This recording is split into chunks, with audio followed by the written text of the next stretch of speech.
must be the place. Professor Oubier's house. Looks pretty creepy. I'd been away from Paris and hadn't seen Nico for nearly 6 months. I wanted to celebrate our reunion, but she had other plans. An appointment with an archaeologist. Something to do with a Mayan stone she came across while researching the story. The guy who answered the door didn't look much like an archaeologist to me. I had a bad feeling about this.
I glanced over the books, vaguely hoping to find a copy of How to Deal with Poisonous Spiders While Tied to a Chair.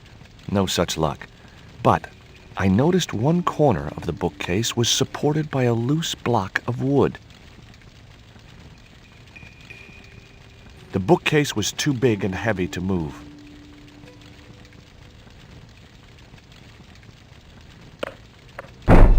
Maybe I'd been a little heavy-handed, but it was a question of survival. Of course, I was still tied to a chair in a burning house with no means of escape.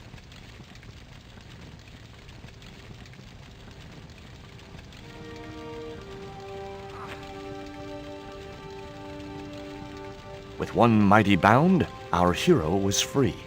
Now, I had to deal with that fire.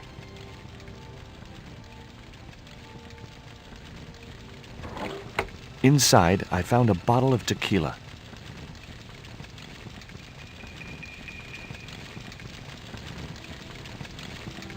It was a stylish little canvas number containing a lipstick, a handwritten note, and a pair of nylon panties with a large love heart emblazoned across the front. It occurred to me that Nico's tastes must have really changed while I was away. Well, they could be useful.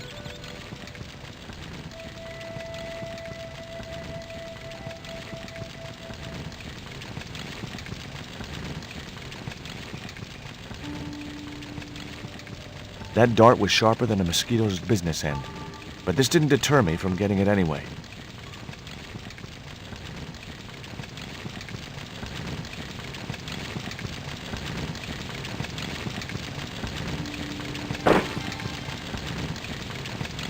As I released the lock, something blew the doors open.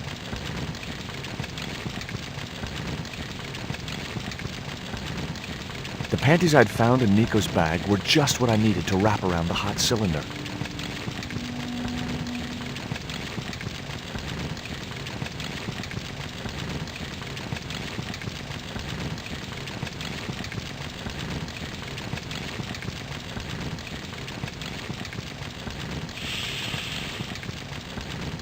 The cylinder gave out a faint hiss as the valve opened. Huh? Now I had one primed up and ready to use extinguisher.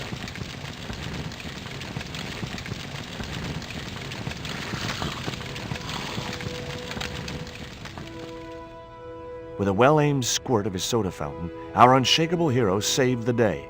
Now it was time to start looking for Nico.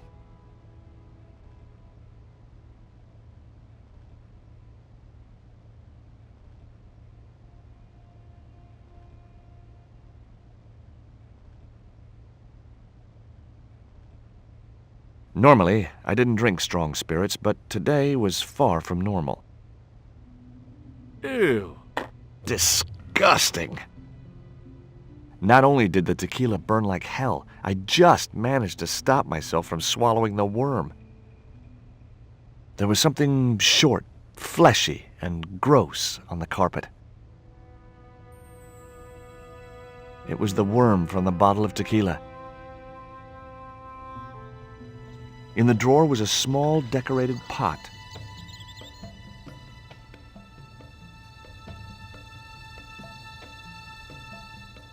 The pot contained a key.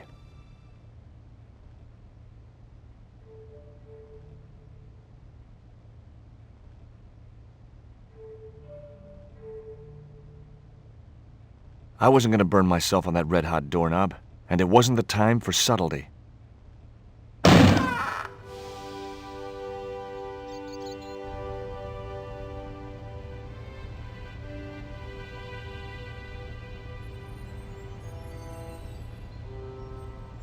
I'd found a piece of newspaper folded in two.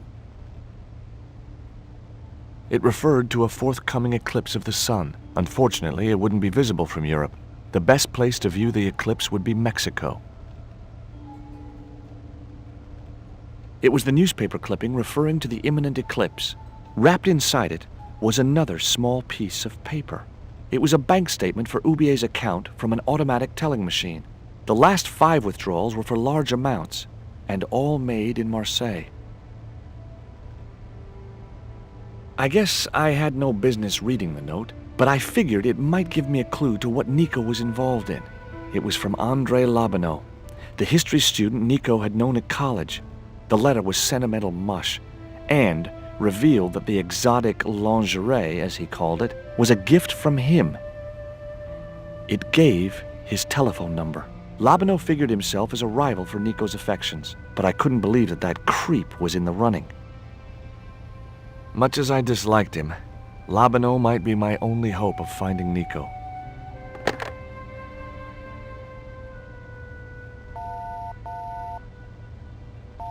Hi, Andre? Who is this? It's George Stobart, Nico's boyfriend. Don't you mean ex-boyfriend? Look, I didn't call you just to pick a fight. I need to talk to you about Nico. Can't you accept she's just not interested in you? Listen, Andre, we need to talk. Nico's life depends on it. Okay. You remember the cafe at Montfaucon? Sure. Andre? You'd better show, you creep. I felt an irrational urge to wipe my ear.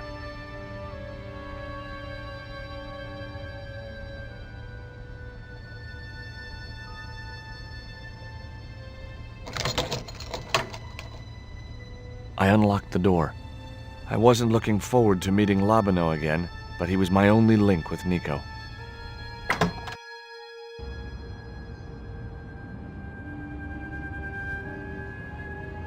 There was no sign of Labanau when I got to the cafe. I decided to order a coffee and wait for him.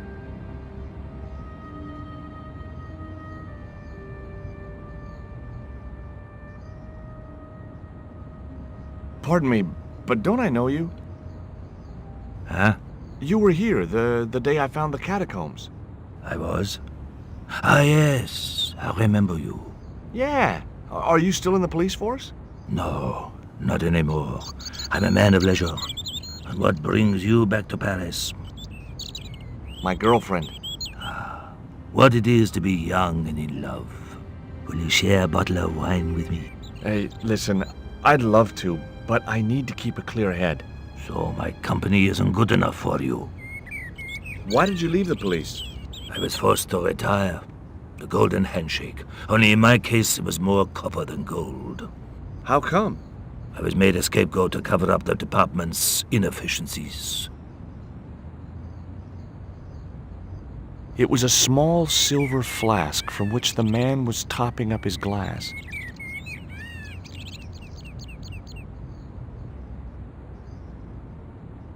Oh, garçon? He ignored me. I'm sure it was deliberate.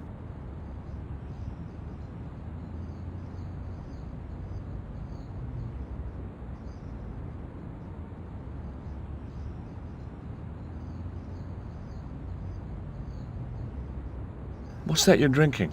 It's wine.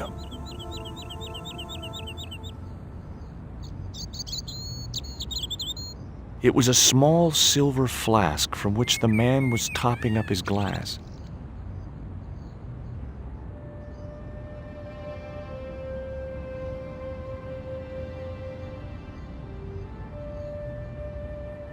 Hey, you. Quoi? I'd like a cup of coffee if you don't mind. When I finish serving this gentleman.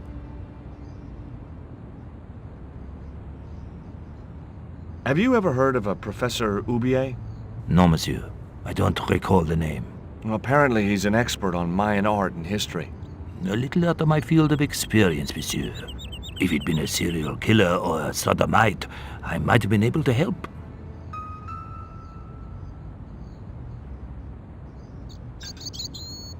Un café. Thanks. What does that guy keep pouring out of his flask? Absinthe. Absinthe? I thought that was highly dangerous and outlawed in France. It is. Don't look at me, I didn't sell it to him. That's all. Thank you.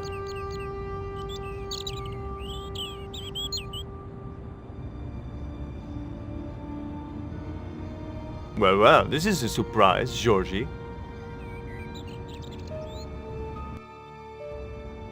I wouldn't normally call you, but Nico's in trouble, Andre. Deep trouble.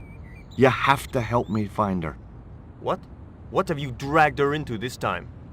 It was you that recommended Professor Oubier as an expert on Mayan art. Now his butler has kidnapped her, and he tried to kill me. Every time she gets involved with you, there is trouble. Walking out on her was the best thing you could do.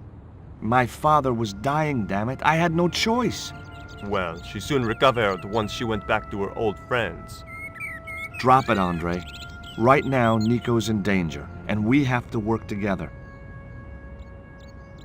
So, how can I help? Nico needed to speak to Oubier about a stone. Oh, you mean this stone?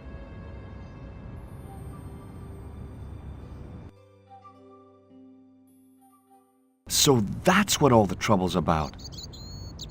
Precisely. Nicole told me to guard it with my life.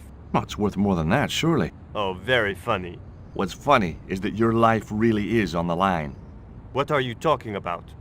The stone is a Mayan artifact, dummy. And the guy who kidnapped Nico was from Central America. It was the stone they were after. Oh my god, you mean I could be in danger too?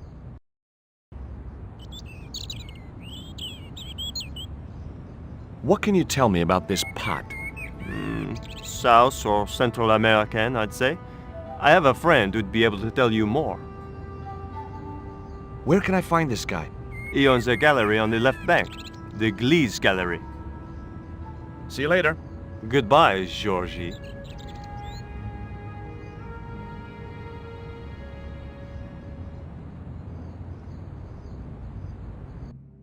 I've had enough of your games, Kala. Tell me what you've done with my stone. I thought your business was simply smuggling cocaine, Karzak. Why are you so interested in that stone? Either you tell me what I want to know, or Pablo here will make you talk. Okay. Well, I figured someone at the university would be able to help. So I had a word with one of my girlfriends, and she told me her boyfriend was a lecturer. I sent the stone to the Department of Ethnology. You know, I figured it was South American, so...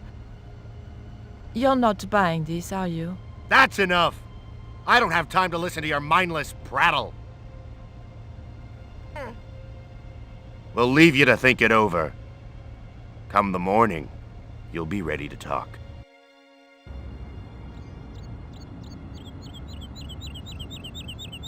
Do you miss being a gendarme?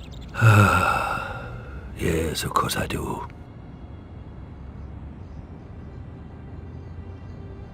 When I wore that uniform, I commanded respect. Not anymore.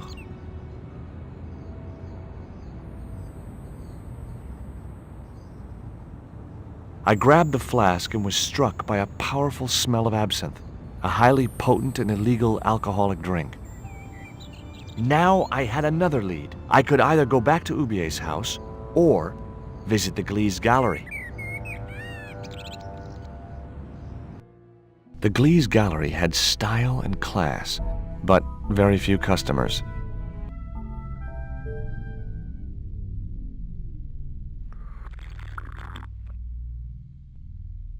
Are you Mr. Glees, the owner? Good God, no.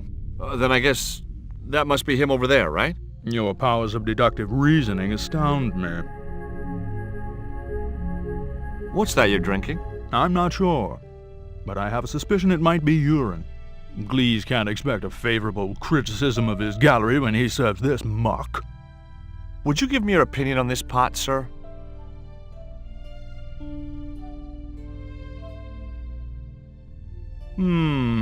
Yes, very rapouche. Rapouche? Hideous. What the hell do you think you're doing? You smashed my pot. Certainly, it was not only worthless, it was ugly and offensive. To you, maybe. Believe me, I was doing you a favor. I wasn't going to waste any more breath talking to that pompous blimp. Maybe I could turn the situation to my advantage, and at the same time, get my revenge.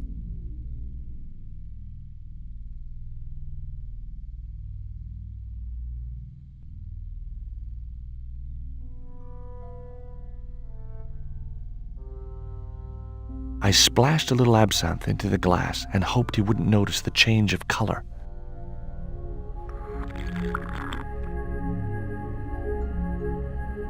Did you put something in my drink?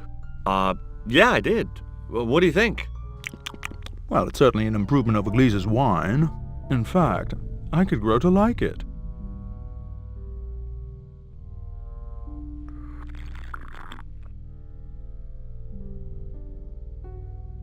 Allow me.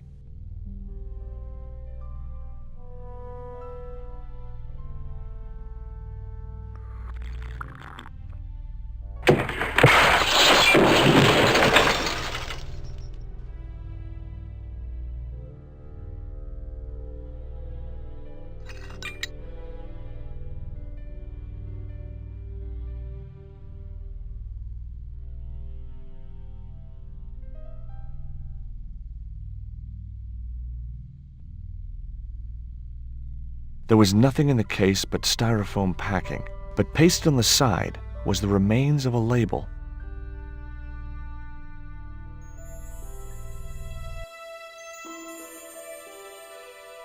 Underneath the logo of a flying bird were the words Condor Transglobal Mars. The rest of the label was missing.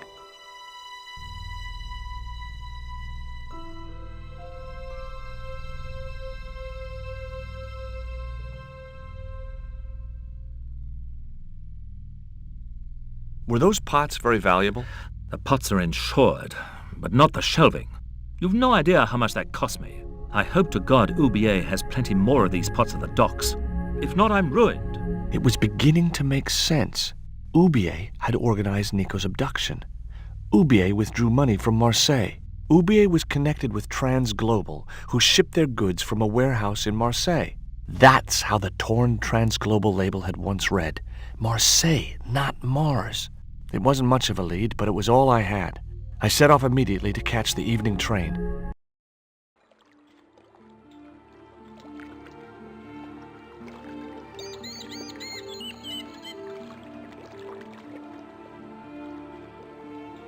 It was almost dawn when I arrived in Marseille. I traced Condor Transglobal to a desolate dockside.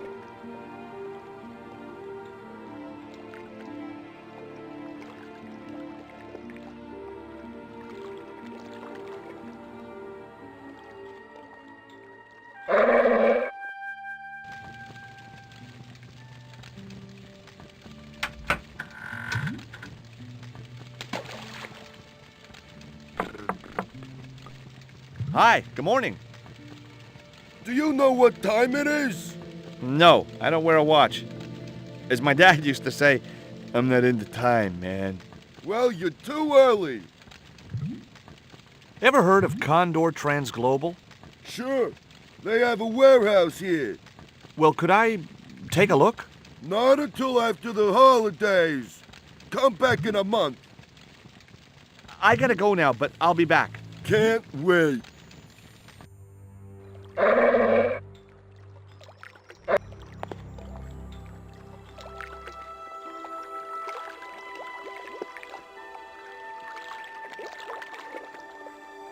The stick had a hook on one end. I figured it was a boat hook. For hooking boats.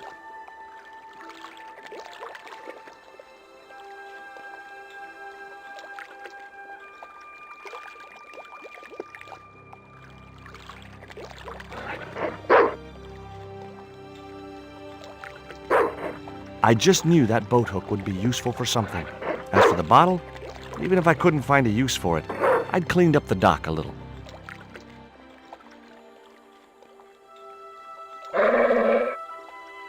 I wasn't convinced. Ouch! That's hot. The bottle was half filled with water.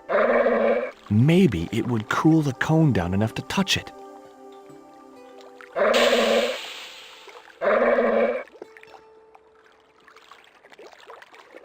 Now I could see into the pipe which formed the chimney.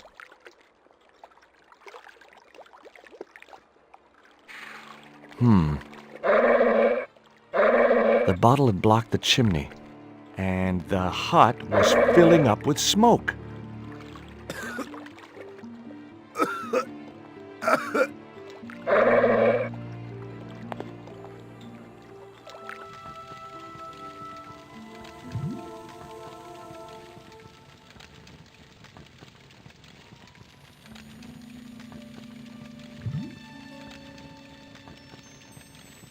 The packet was full of dog biscuits. Someone had once told me a piece of coal brought you luck.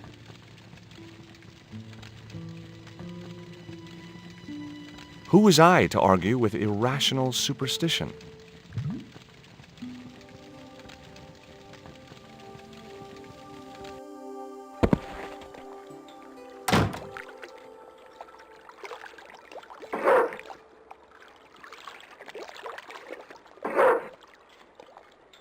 Here, boy. Have a nice crunchy biscuit.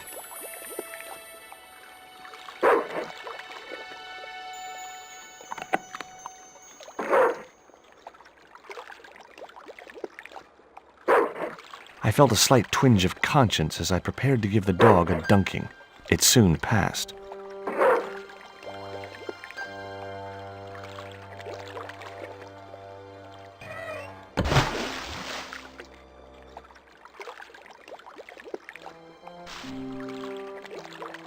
As I'd expected, the dog could swim like a dog.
That did the trick. The fan clunked and shorted out as its blades were mashed by the boat hook. Hey, you make any more noise, I break your arms. That bully needed to be taught a lesson. Garzak's already mad because we didn't get the stone. You give me any trouble, I'll tell him it was all your fault. Karzak? That must be his boss.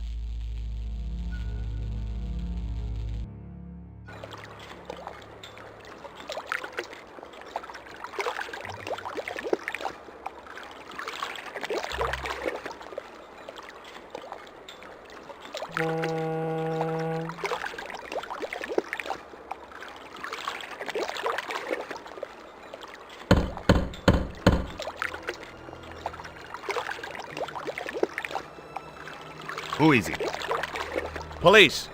We want to talk to you about abduction, arson, and attempted murder. You got a warrant? Sure, I got a warrant. Open the door, I'll show you. You wait. That's got him scared.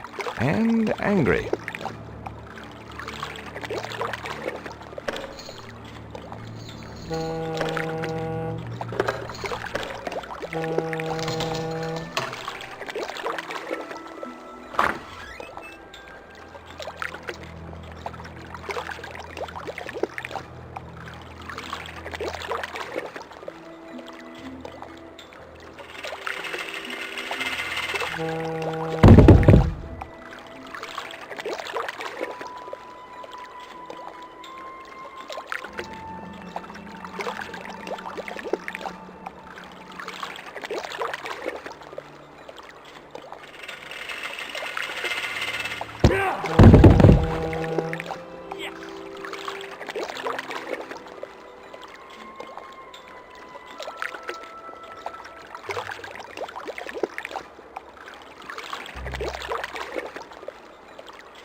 The only interesting thing I found was a small brass key.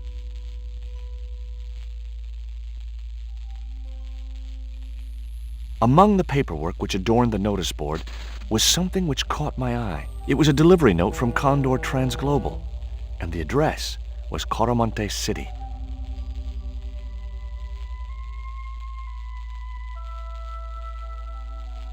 Whoa! Don't shoot! The little guy had a blowpipe. That confirmed my suspicions about what had happened to Nico. I waited for him to shoot me, but it didn't happen. Instead, he seemed to want to tell me something. What? What do you want? He seemed excited, almost desperate. What did he want so bad? Hi. I'm not going to hurt you. Quaramonte! Is that where you're from? Coromante City? Quaramonte! Quaramonte! Okay. What does this key unlock? Huh?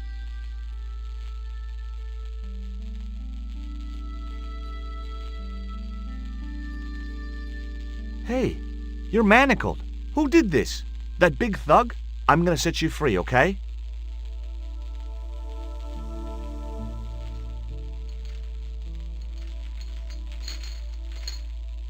Hey, come back here!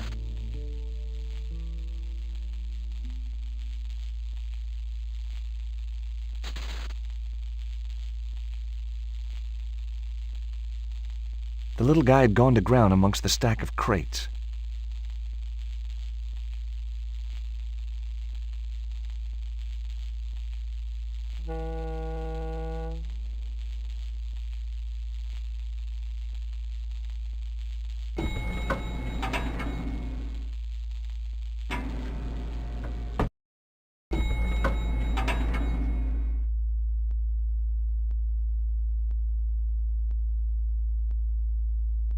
Just in time. Interrupting the beam of light kept the doors from closing and stopped anyone from using the elevator. But what now?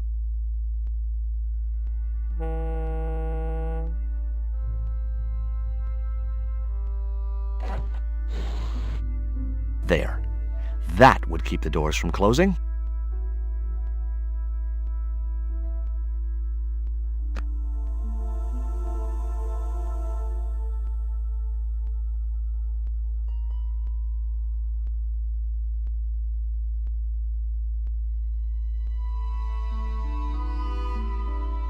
there was an arc-shaped scratch on the floor, as if a door had been opened in the nearby wall. My fingers traced the outline of a secret door in the wall. Then I found a small round stud, which was set flush to the surrounding wooden paneling. Just as I'd hoped. A secret room. Nico!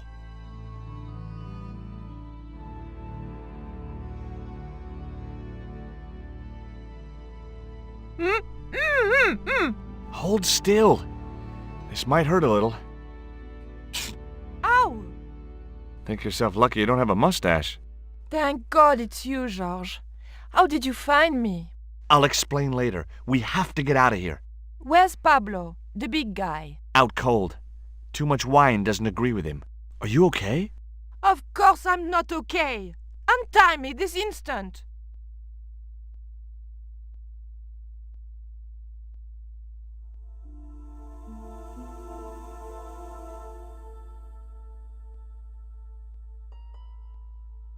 There. How you feeling? Oh, thanks, Georges. How on earth did you find me? I knew Oubier had been in Marseille. But never mind about me. How about you tell me exactly what's going on, starting with that Mayan stone? I picked it up from one of Carzak's men in Paris. I was expecting a consignment of narcotics. Drugs? Yes. The proof I needed to expose Carzak's smuggling operation. I'd set it up to act as his courier, and once I had the proof, I planned to go straight to Inspector Mou. But instead of the dope I'd expected, they sent me that stone instead. And to find out more, I called Professor Oubier, who invited me to his mansion. At least, I thought it was Oubier. I don't get it. If Carzak's business is drugs, why is he so desperate to get his hands on that stone? Maybe it has some significance to the local people in Central America. It could be Carzak's means of getting them to work for him. Anyway, we've got to get out of here. Nico, wait!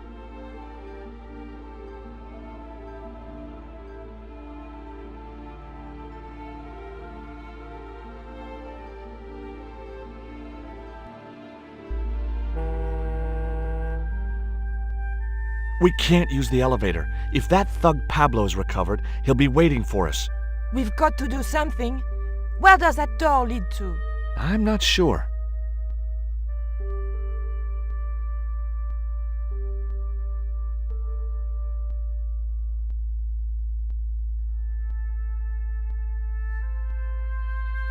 Hopefully, the tape would prevent those doors from closing and stop the Indian from being able to call the elevator.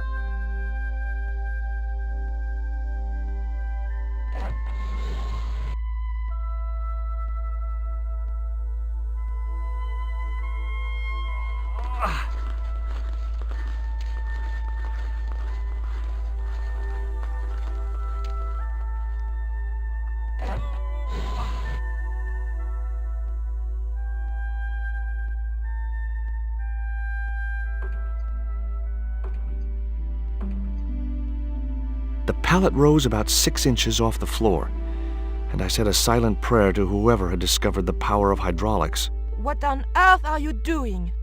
Trying to raise the statue so I can hook it to that pulley. Is that really going to help us? I like to keep myself occupied in times of stress.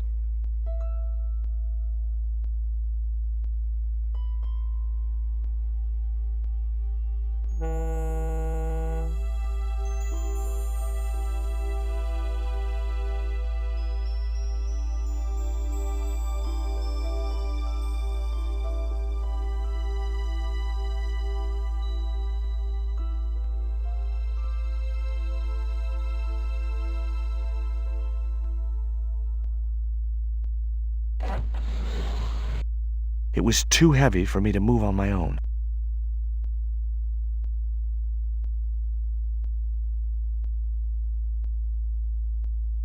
Could you give me a hand to push this statue? What for? This, my dear, is our passport to freedom.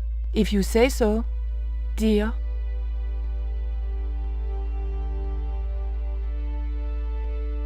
Okay, push!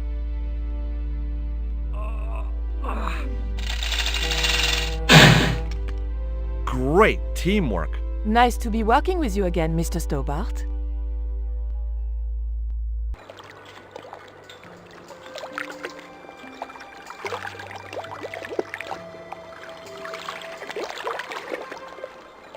Nico, I have a great idea.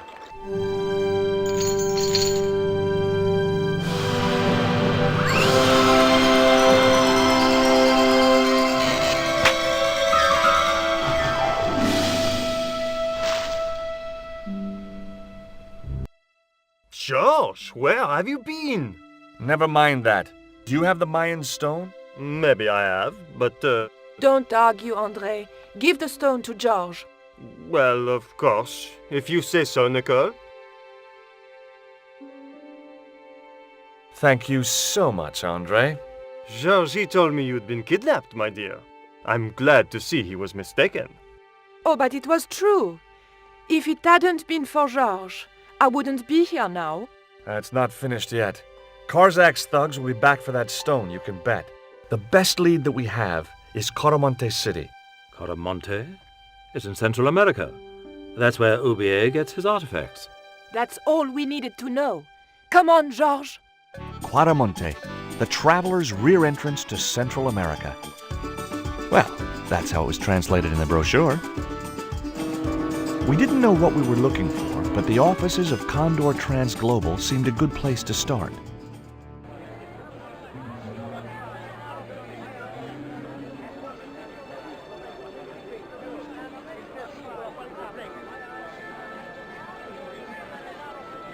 Hey, it's market day. I don't see any cabs. Let's ask someone how to get to Quaramonte City. Okay. Keep your eyes peeled for any sign of Condor Transglobal.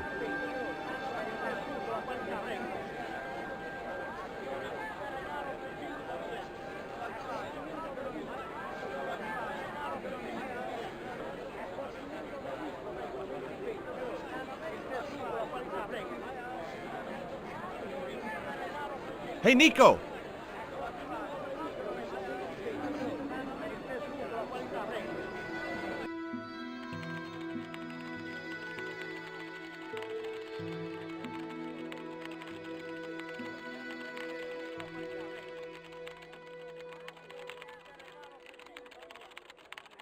Hola, señora. Hi. We were wondering... I was talking to the lady, Chico. Hi, my name is Nicole Collard. Concha Garcia. How can I help you, sister? The corporation I represent is considering a major investment in Quaramonte.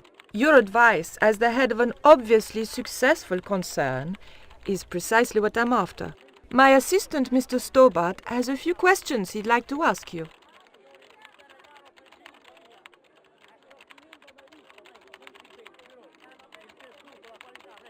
Do you recognize the icon on this label? Condor Transglobal. Did the company operate here in Coromonte? Yes, they ran an old container ship, the Mayan Princess. Do you know who owned Condor Transglobal? I've no idea.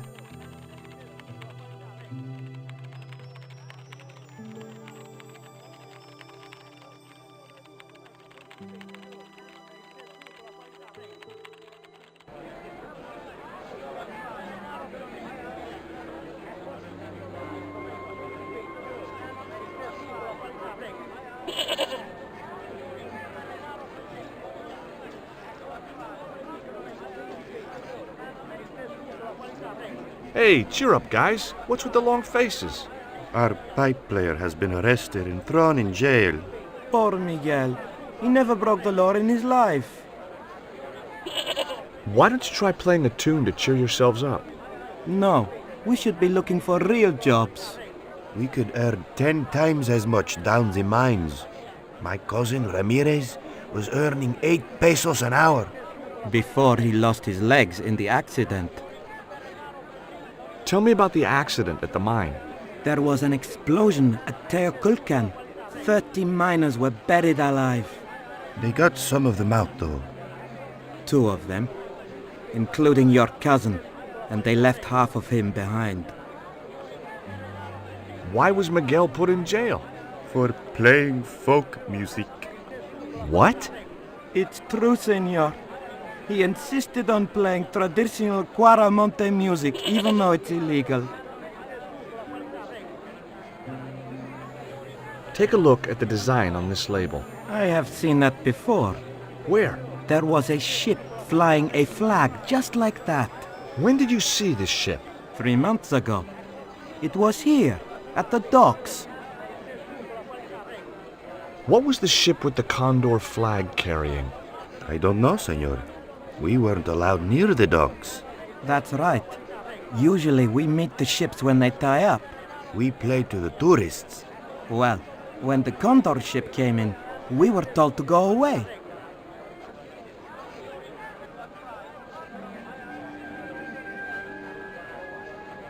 George Stobart, well, of all the... Mrs. Henderson. Boy, this is some coincidence, huh? When you've been married to a fruitcake like Dwayne as long as I have, you stop believing in coincidence. I'd met Pearl and Dwayne on the other side of the globe in Syria. He was an Army veteran who suspected he was working for the CIA, but wasn't sure. She was less obviously deranged. Is Dwayne here with you, Mrs. Henderson? Why, sure, I couldn't leave him home alone. Since Dwayne came back from the war, we couldn't bear to be apart. So, where is he now? We ain't speaking. Why aren't you speaking to Dwayne? Because he's an old spoil-sport sourpuss. I want to visit one of those old pyramid places, but Dwayne says he has to stay in town. Right. And you don't want to go on your own? Well, there's no point in going to the pyramid if there's no one around to take my picture. Is Dwayne still working for the CIA? If he is, he doesn't know it. He's what they call a snoozer. Don't you mean a sleeper? No, this is different. He used to think he worked for them, but the psychotherapy cured him of that. What he doesn't realize is that now he really does work for them. At least that's the way I understood it. What brings you to Quaramonte, Pearl? What takes me just about anywheres. The market. You drove 2,000 miles to go shopping? Shopping is my role in the economy of the Great Design, George. Catch you later, Pearl. Hey, Nico!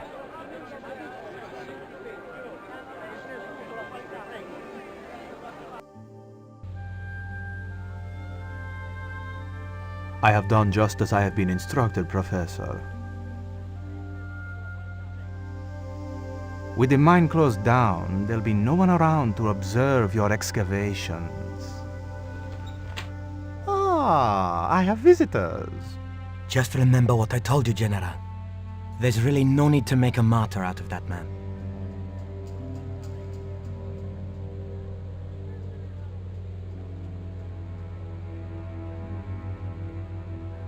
I'm sorry to keep you waiting, Senor. Welcome to Quaramonte. Thanks. My name's George Stobart from California. But what is this? An angel come down to earth. Nicole Collard. Enchantée, mon général.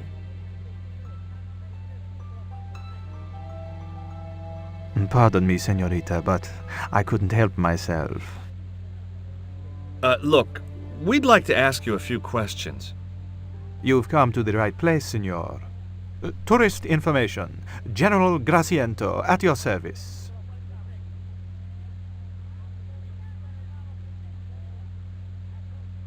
I hear there was an accident at the mine a few months ago. That's correct. A lot of men killed, weren't there? A few. 30? Barely 1% of the working population.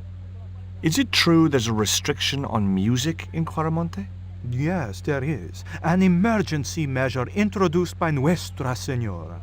Folk music is a link with the past for some of these people. Take away their musical roots and what do they got left? Easy listening. You think easy listening could replace a musical heritage hundreds of years old? Why not? It happened in your country. Are there any ruins around the city? Of course, Senor. Quaramonte has everything. I have a friend who wants to visit an historical site. Ronaldo will only be too pleased to conduct a guided tour. When he's dealt with today's paperwork, of course. Who was the guy you were talking to when we arrived? Professor Oubier, a visitor, Senor, like yourselves. Did you say Oubier? Si, senor. Professor Oubier, a French archaeologist. What's Oubier doing in Quaramonte? Researching our rich and glorious past, senor. The professor is planning an expedition to some Mayan ruins. He came to see me to get an excavation permit. I'll be back.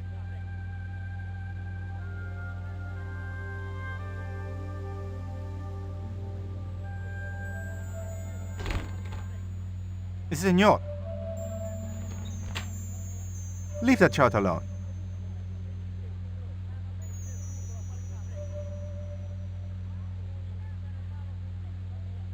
Do you have a map of Quaramonte? A map? I'm sorry, senor, but I don't. What about the one on the wall? Ah, that is an archaeological survey map, senor. Not suitable for tourists. I'll be back. I wasn't going to try investigating the passage while the general was sat there. I wasn't going... Hi, I'm George Stobart. Hello, senor. How can I help you? Are there any ancient pyramids near Quaramonte? Si, senor. But it's not very impressive. It's in ruins. That's perfect. Would you be willing to give a guided tour of the ruins? I can't. The general would have a fit if I left all this paperwork. So long.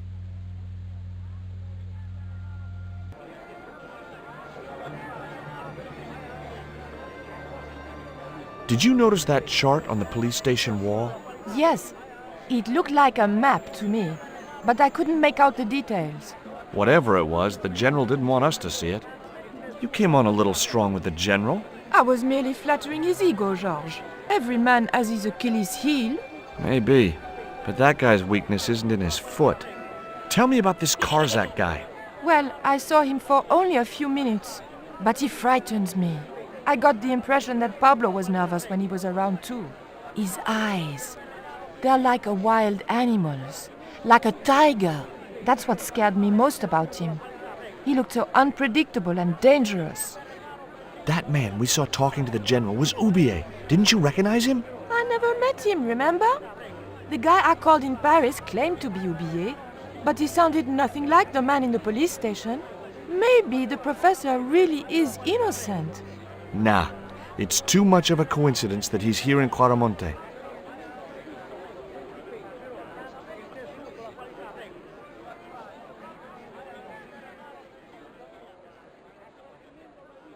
Professor Oubier?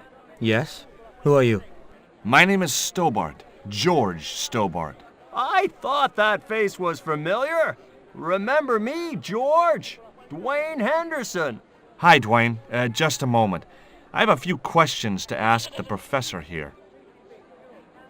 What are you doing in Quaramonte, Professor? Seeking Mayan artifacts. Central American history has been my life's work. Do you see this label? Yes. It refers to a company named Condor. What of it? I traced that company here to Quaramonte. Do you know where I can find the offices of Condor Transglobal? The company no longer exists. They went bankrupt recently. Does the name Karzak mean anything to you? Yes, I know him.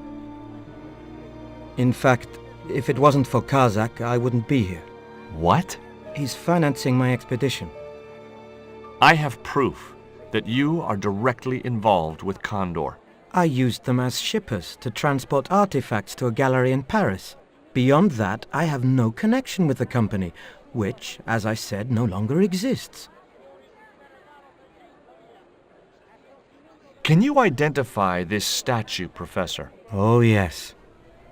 Tezcatlipoca, the Lord of Darkness. A Central American god, right? A supreme deity.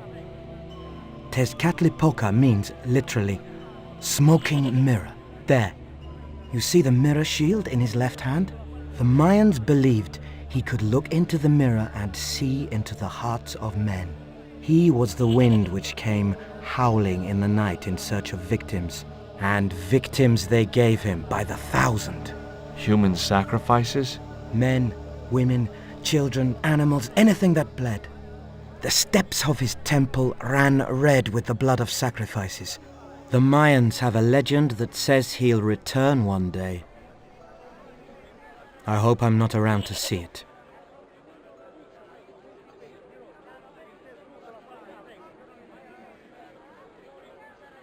Are you still working for... you know who? Who's that, George? You know I'm retired. Oh, nothing. Forget it. I confused you with somebody else. Oh, I do that all the time. Did you know that traditional music is illegal in Caramonte? Is that so? Seems reasonable to me. No, really. The leader of the band in the square has been imprisoned just because of the music he played.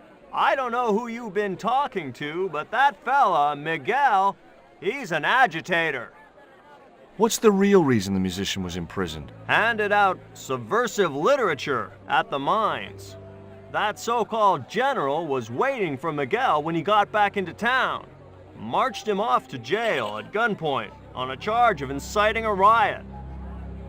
Did you drive all the way down here? Hell no. Pearl did the driving while I followed the maps. The way she handled the wheel, you'd think she'd been trucking half her life. What's in the truck, Dwayne? Oh, just camping equipment. Sleeping bags and tents. Me and Pearl always hankered after a taste of the great outdoors. Aren't you worried about camping out in a tropical jungle? We had a trial run in West Virginia. This'll be a breeze in comparison. Do you know anything about a shipping company called Condor Transglobal? I never heard of it, son.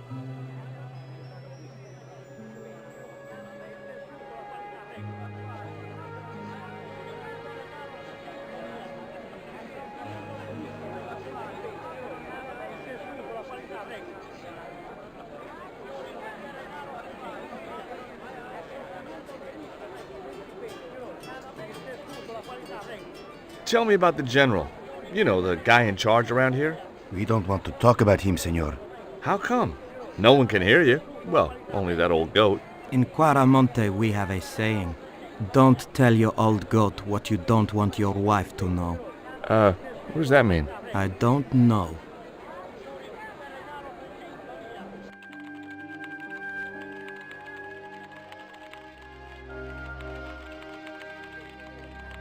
Can you tell me about the accident at the mine? Accident? It was sabotage. Somebody wanted my mine closed down for good. Do you have any evidence that the mine was sabotaged? Not yet, but I'll get to the bottom of it. There'd been trouble at that mine for several months. The workforce was getting smaller every day. Someone had started a rumor among the men that the mine was cursed. Now the entire operation has been closed down. Where's the site of the mine? Several days upriver at a remote area known as Teoculcan. Do you know Professor Ubier? Yes. I understand he is about to embark on an archaeological expedition. He hired some equipment from me earlier today. I overheard him talking to the general. I think they're working together. What? If I'd known that, I wouldn't have hired out the equipment. Now, why would the general be interested in an archaeologist?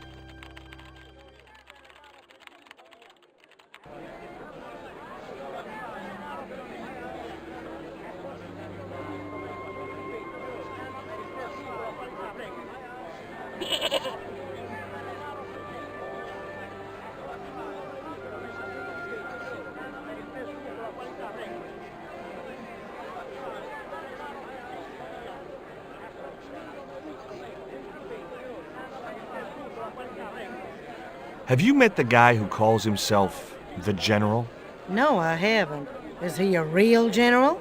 I guess so. He wears a lot of medals on his chest. The wrong side of his chest. At least for any army I'd ever seen. Catch you later, Pearl. Hey, Nico!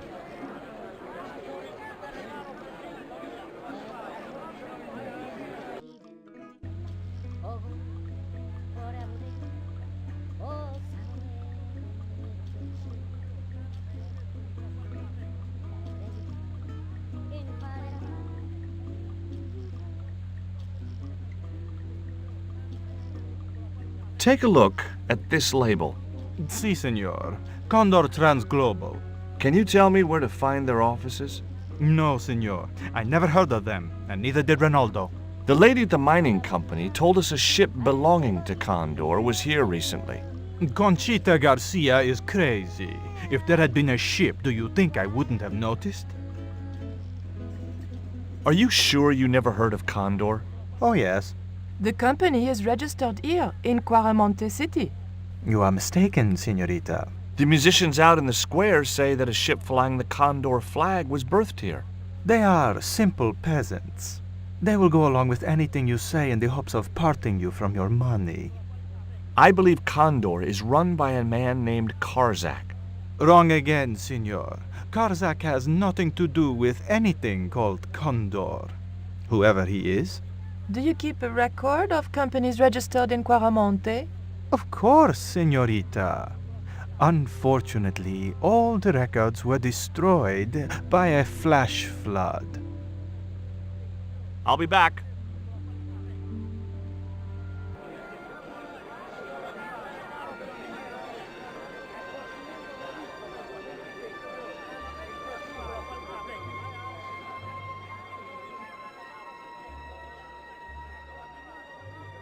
Maybe I'm wrong, but you seemed kind of evasive when I asked you about what you had in that truck before.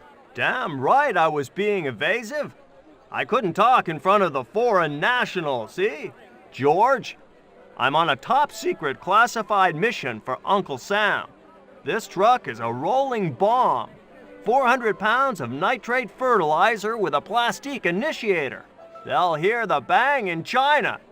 Gee, I'm really looking forward to this. Is Miguel the reason you're here? Pretty smart, George. I was supposed to make contact with him. By the time I found him, though, he was in jail. I've been trying to figure out a way to get him out since then. Sounds good to me. Count me in. Good man, George. All I need is a detonator. How come you brought a truckload of explosives but no detonator? Call me old-fashioned, but I say packing trunks is woman's work. I left the packing to Pearl, and I can't find a darn thing. Just hope she remembered to bring my denture polish. I'd sure hate to arrive back in the States with tar on my teeth. Do you think the general was involved with Condor? Hell no. And if he's a general, I'm a Buddhist. No, that fella's just a mouthpiece for the real power in Quaramonte.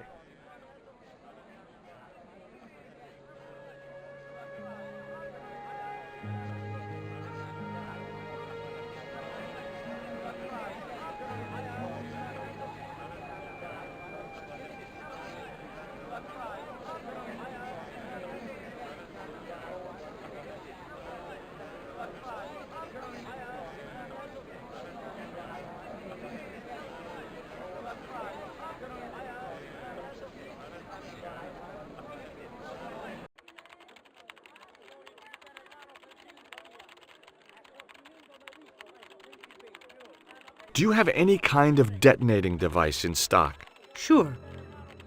They're kept in that cupboard. I don't suppose you have one spare? I can't simply give you a device like that, no without a damn good reason. The general has a chart in his office, which he was discussing with Ubier. Perhaps that chart will tell us where they're heading. Maybe, but I can't get anywhere near it while the general and his sidekick are there.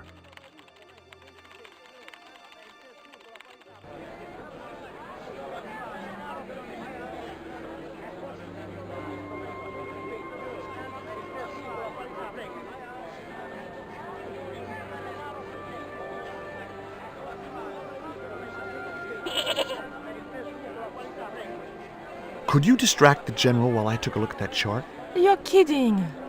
Did you see the way he was leering at me? Yeah, you'd make a great snake charmer. Come on, 5 minutes is all I need. Well, maybe. But it's your harebrained scheme. You do the talking.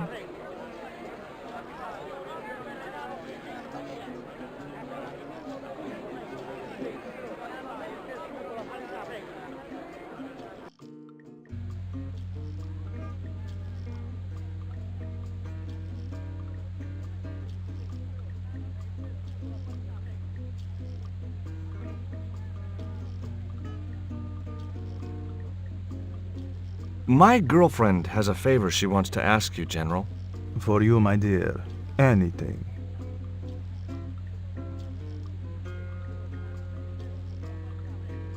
I've changed my mind. Oh, no, you haven't. She's embarrassed about asking you for an interview, General. An interview with me? Fabuloso! Well, I want to write a story about you. You hear that, Ronaldo? An exclusive glossy spread about your beloved general. Si, Signor General. Look after things here. I'm going back to my apartment and I don't want to be disturbed. I'll get you for this, George Stobart. Don't worry. If you're gone for more than a couple of hours, I'll come and get you. A couple of hours?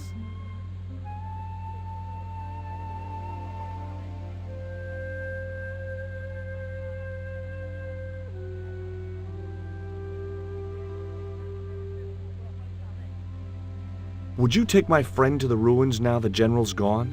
I'd be honored, Signor. Thanks. I'll go get her.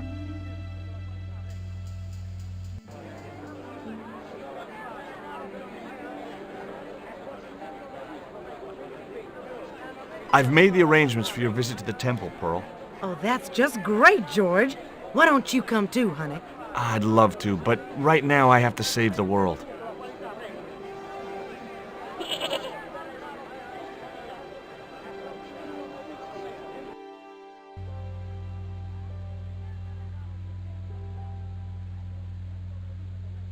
Listen, sweetie, I'm looking for an official guide to take me to the old pyramid. For a lovely lady, I would go to the ends of the earth. For you, I will go as far as the pyramid and back. But what about your husband? What he doesn't know won't hurt him. Let's go, Beanpole.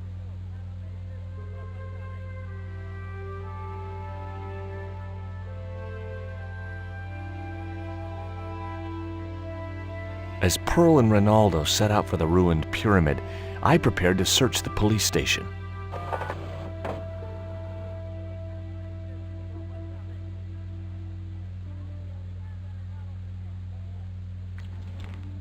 It looked like a geological survey map showing the land to the southeast of Quaramonte City. About 60 miles inland and upstream was an area marked Teoculcan.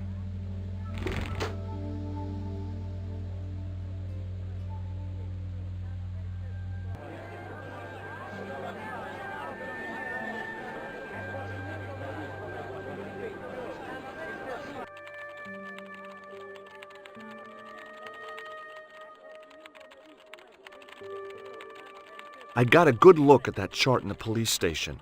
It's a map of Quaramonte. Does it tell us where Ubier is heading? Yeah, a place called Teoculcan. That's the site of the mine. I wonder why they're being so secretive about Ubier's plans. One thing's for sure. If the general's involved, they're up to no good. I'd like to talk to that musician Miguel. Take the detonator and get him out of that jail.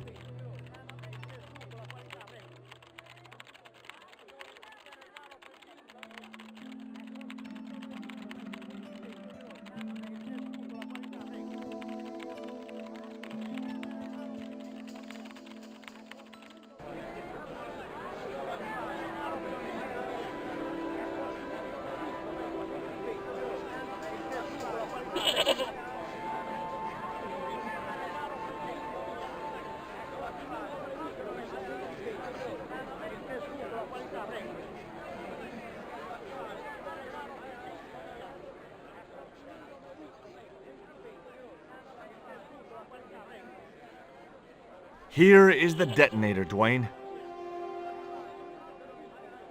Keep your voice down, George. You want everyone to know. You'd best go and warn Miguel that the U.S. cavalry's on the way. Okay.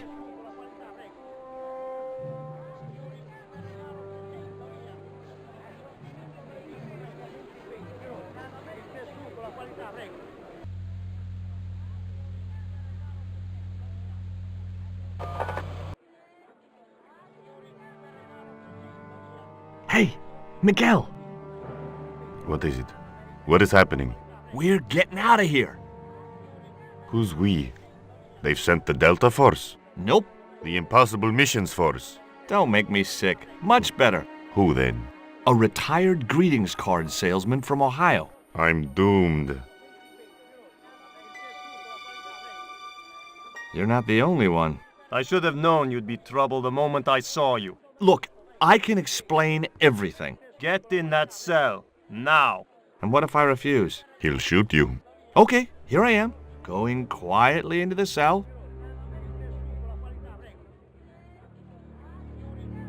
Very wise, North Americano scum. One of the reasons I hate guns so much is the way they make people so damned impolite.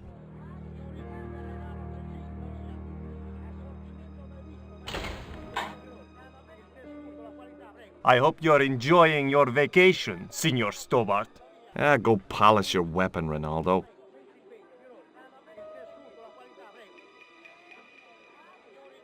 This was part of your plan, right? Well, in a manner of speaking, no. I was all out of ideas. It was up to Nico now. So, here we are. You've changed. I thought I would slip into something more comfortable. The stench of cheap cologne rolled over me like tear gas. So, what do you want to know about me? Ask and I will answer. I will deny you nothing.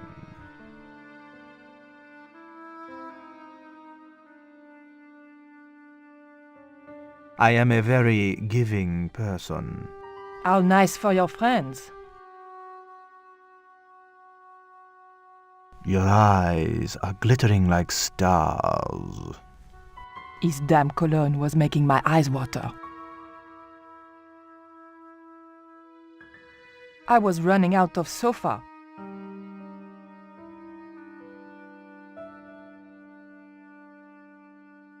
As spirited as you are beautiful, I admire that.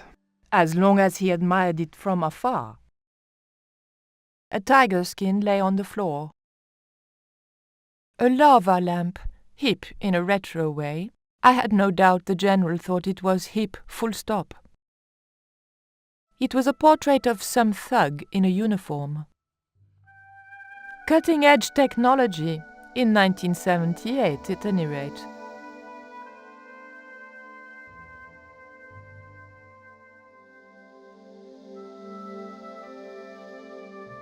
Is that a lava lamp?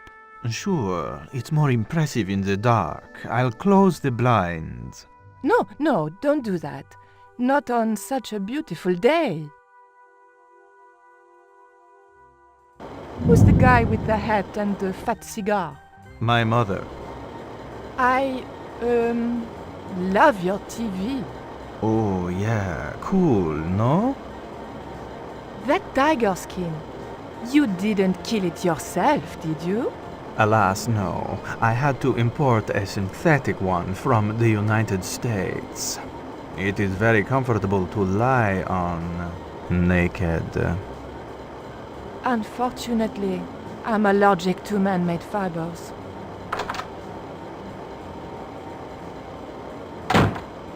Mom! What is going on here? Nothing, Mom. I was... I'm in uniform. And when I'm in uniform, it's... Madame la Présidente, sorry, Madame la Présidente. Now, what is going on here? Nothing, Madame la Présidente. I was just showing my friend Nico some of the cool stuff I've got. Hi. Good afternoon, señorita. And just what are your intentions toward my son? Intentions? We were just talking. How nice. She has good bone structure, Raoul. Has she any brains? She's a reporter. Is she? And what sort of questions has she been asking? I'm a freelance photojournalist. I do lifestyle features. For what sort of magazines? It looked safest to play dumb with good bone structure. Haya, Lifestyle of the Super Rich and Vainglorious, Envy Magazine, Excellent! Raoul, you've chosen well for a change. It was pretty obvious who pulled the strings around here. I hope George was making good use of the time I was buying him.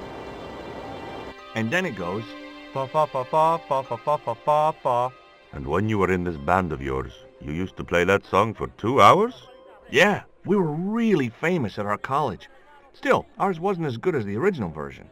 I have never heard that song before, yet I have no doubt that this must be true. Hey! Psst! Hey, George! Dwayne Henderson. Boy, am I ever glad to see you. Get to the American consul and tell him I've been imprisoned without charge. Get real, George. He was the previous occupant of that cell you're in. We're gonna have to use good old American know-how to get you out of there. Uh-oh. That, and this truck full of explosives I've got here. Dwayne, listen to me. You'll kill all of us. You're such a naysayer, George. It'll go like clockwork. Negative to negative, it's positive to you gotta get the bare copper wire here. Let me just, damn. All right, I'll just hook that up. All right, there we go. Okay, just a minute. I've got to get to a safe distance. Quick, Miguel, hit the mattress. You have strange customs up north. Here we go. Too late.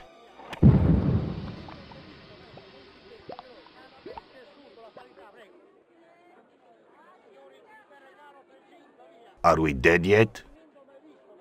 Horse shit. What happened to the explosives? There ain't no explosives. My dumbass supplier must have given me organic fertilizer instead of chemical. All I got here is 400 pounds of lightly fried horse apples. That's a lovely image, Dwayne. Never mind, I'll think of something.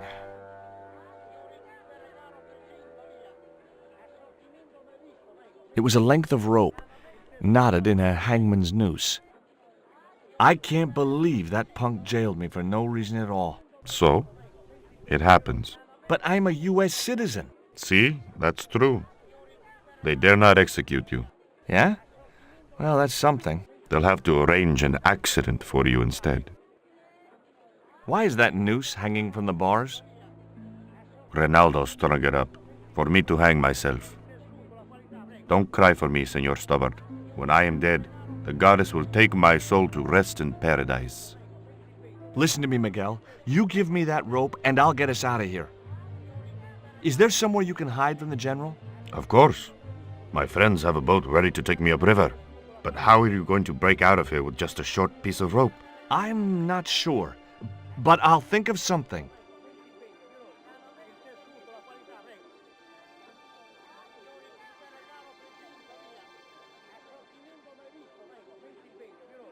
If your plan doesn't work, will you let me hang myself in peace?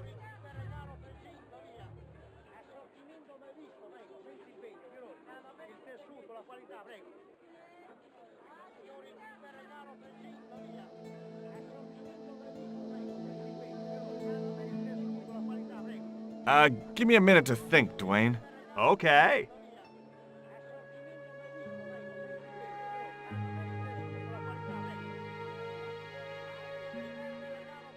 Hey, Dwayne, I want you to tie this rope to your truck and then drive forward. I'd had no idea whether this was really going to work, but I'd seen it in a black and white Western. Of course, Hopalong was using a horse and Dwayne had a 4-ton truck, but hey, the principle's sound. Anything you say, George. Please forgive my mother. She can be a little difficult.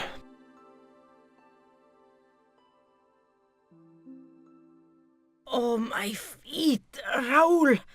Propose, you idiot! Don't mind her. She just wants grandchildren. Don't think I can't hear you, Raoul. I want the worthy successor, and you're not it. Propose now, or I'll do it for you. Look, Nico, we haven't known each other very long, but...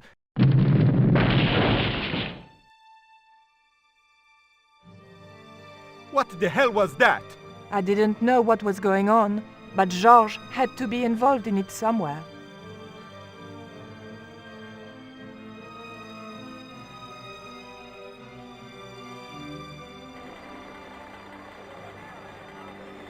I ain't gonna say a thing, 'cause that sweet sound of falling masonry says it all.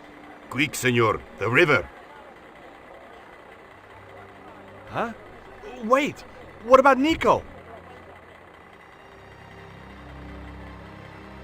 Georges, what have you done?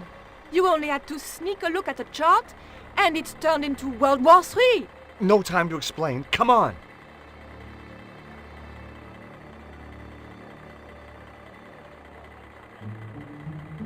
Don't move, terrorist scum. You talking to me, Junior? Yes, I'm talking to you, fat man, and my name's not Junior. A word to the wise, Junior. You carry on waving that pea shooter in my face, and the next person who sees it is gonna be your proctologist. Savvy? General, I am happy to report that I have apprehended the terrorists. You idiot, not them! The other American and the French woman! They're the ones!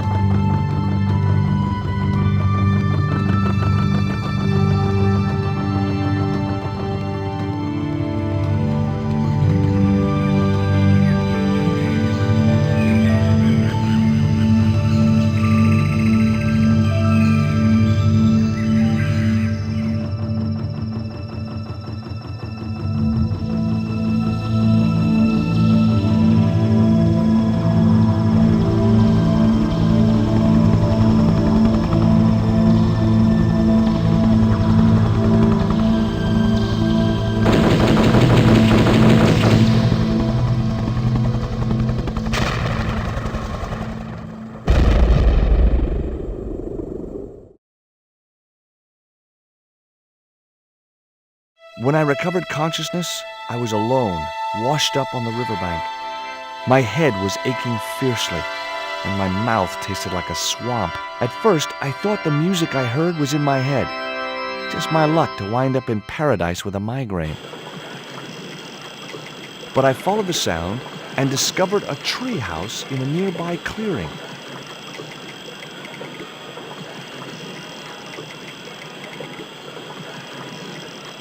That vine rope could be useful.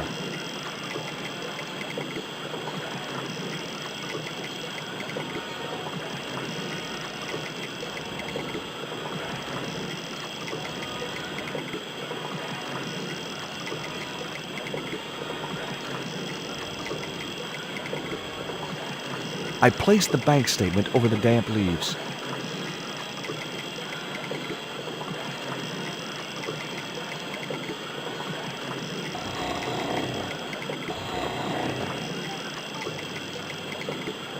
As I held the fetish to the iron rim of the wheel, a shower of sparks cascaded onto the leaves.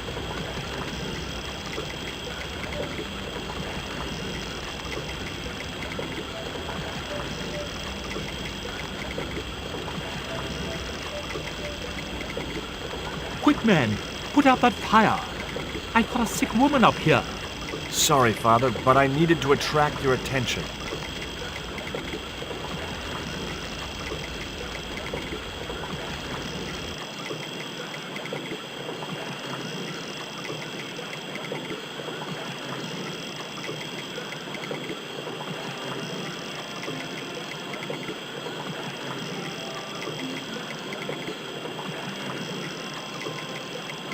Who are you? And what do you want? My name is Stobart, George Stobart. I'm Father Hubert. I don't suppose you speak French. Huh? Why do you want to know that? I found a young woman with a fever by the river this morning. The poor girl is close to death, and there's nothing I can do for her but pray.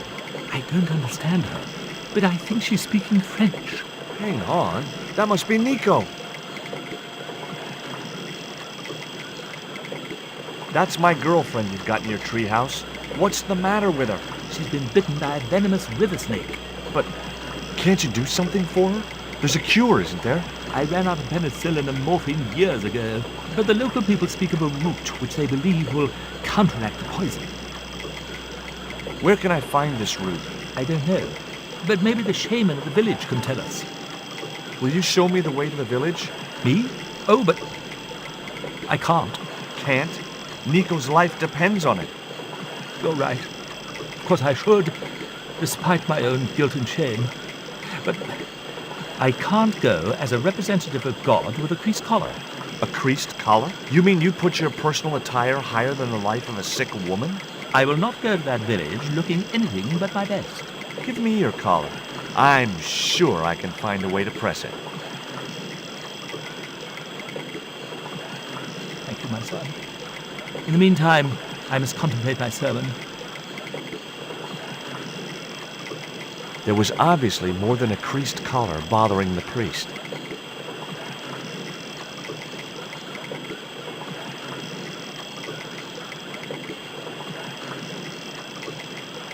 So there I was, hundreds of miles from civilization, doing the housework for a priest.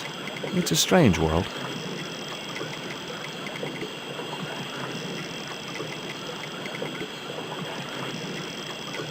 The vine provided a drive belt to connect the two stones.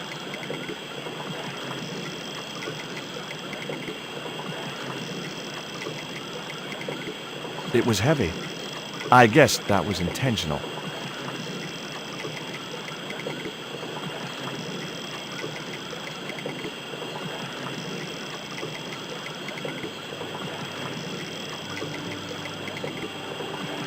The press worked surprisingly well on the collar.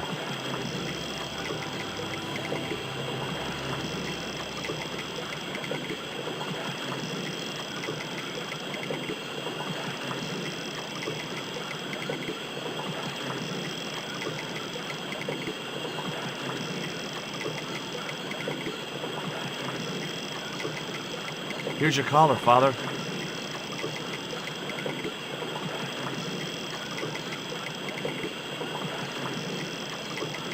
Thank you, George. You'll probably think it a little odd of me to make such a fuss. Oh no. If I'd been living in the jungle for 11 years, I'd be completely screwy too. Screwy? Yes, perhaps I am. Ever since my last visit to that village. Now you've got your collar back, will you take me to the village? I've still not finished my sermon.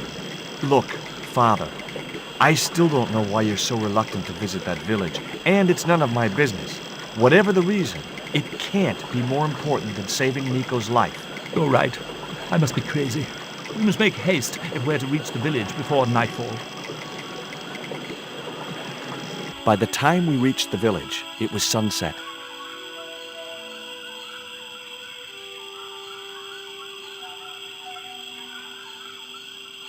Hello, boys. Glad to see you're still wearing the underpants, what? They're the best Christmas present we ever had, Father. Mine are too tight. Well, we all have our cross to bear. This is George. He has a request to make. I'm afraid I can't stay. Good luck, George.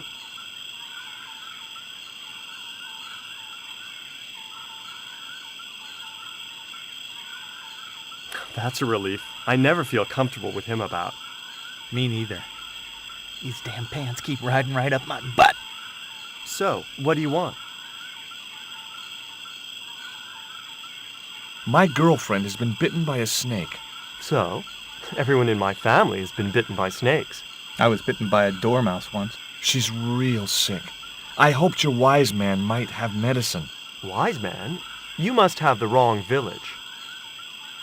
Father Hubert said there was a wise man in the village who could help me. No, there's no one of that description here. Ooh, he must mean the old man, the shaman. I thought he just made up all those stories he tells. I never thought of him as being wise. I'd like to see the shaman, please. You can't just go walking in there and demand to speak to the shaman. Why not?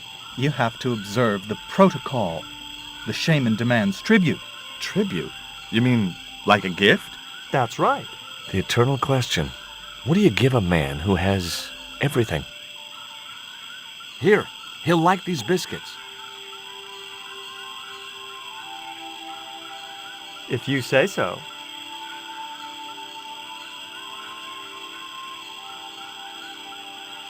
So, is this your first visit to our planet? I am from the same planet as you. I'm from California. Why, we're practically neighbors.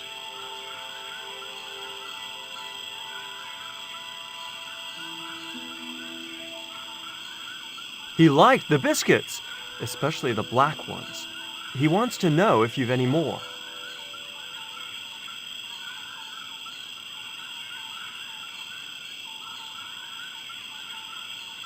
That was... I put the Mayan stone in the empty box. Here, I found some more of those biscuits for the shaman. I'll give them to him.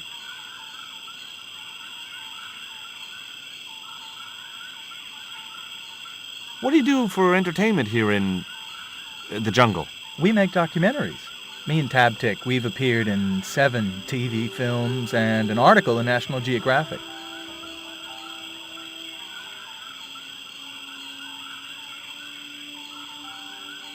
The shaman wants to talk to you. I hoped he would. Well, it's been nice to talk to you guys.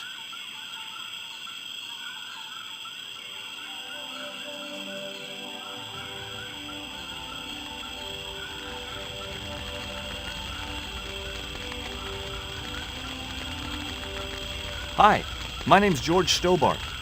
Please, sit down. Welcome, George. Thanks. It has long been foretold that a white man would bring the Coyote Stone to this village. My girlfriend's been bitten by a snake. And you want me to heal her? That's the idea. Can you do it? I'm not sure. My gums aren't what they used to be. Listen, my girlfriend's in a coma. Please, old man, give me the root. What root? Why is Father Hubert so reluctant to visit the village? I don't know. He used to come here a lot, but then he just stopped. You'd think he'd want to spend some time with his kids. Father Hubert told me of a root which could cure the bite of the river snake. There's nothing sacred with these people. That was our secret, known only to members of my tribe. If that root is my chance of saving Nico's life, then I want it. Fast. There is time yet, George Stobart. Time to learn why you were called here. Fine. If I listen to your story, then will you give me the root?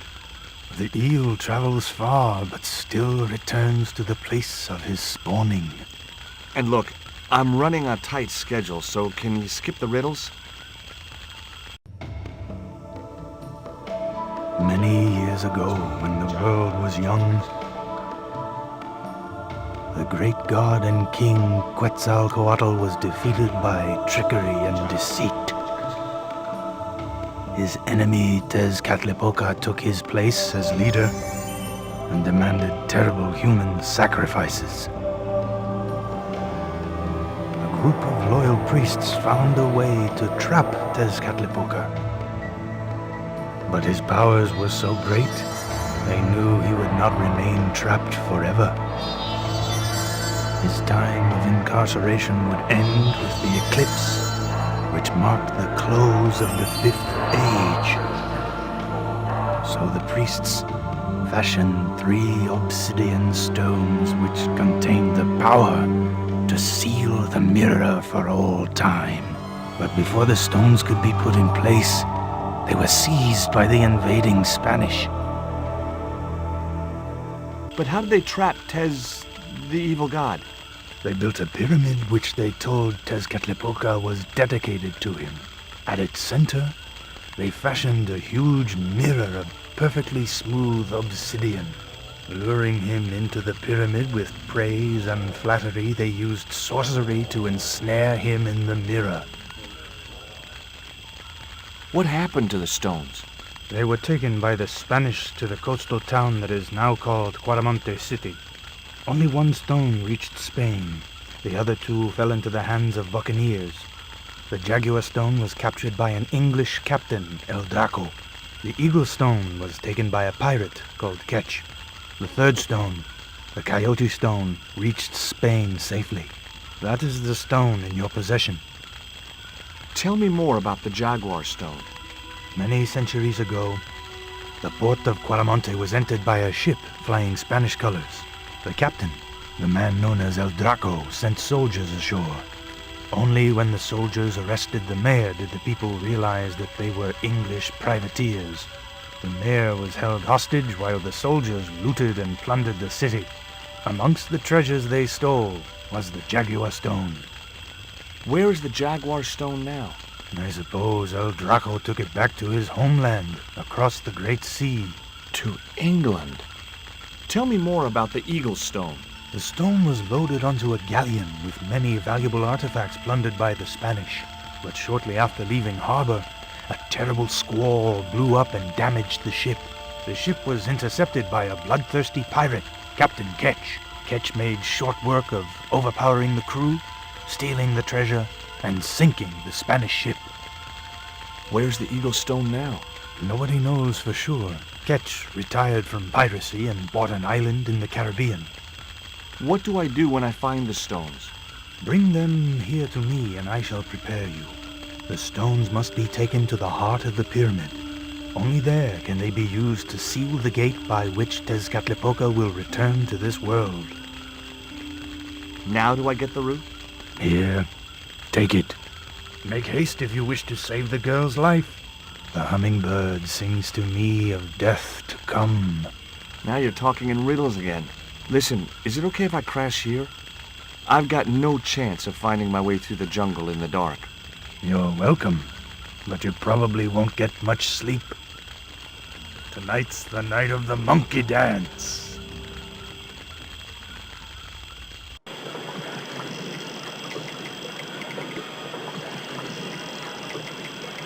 I left the village at dawn and stumbled back through the jungle in a post-party daze. It was just like sneaking back to my parents' house when I was younger. Except Oakland didn't have monkeys or parrots.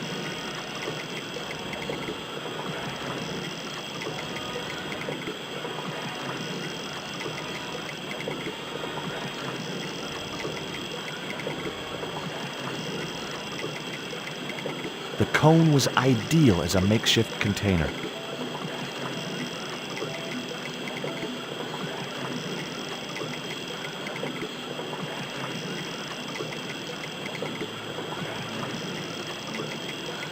As the liquid was squeezed from the root, it collected in the cone.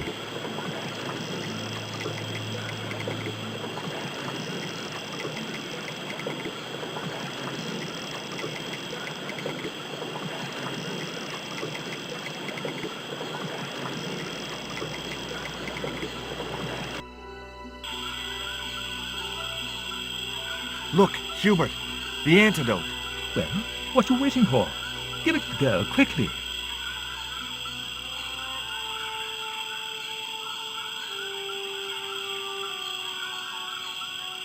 Nico. Here, drink this. Oh, George, it's horrible. Just swallow it down. Okay, try and rest now, darling. You'll need all your strength when we go after the other two stones. Other stones? What other stones? What have you gotten me into now, George Stobart? Well, the patient is sounding more like her old self already. Nico recovered quickly from her fever.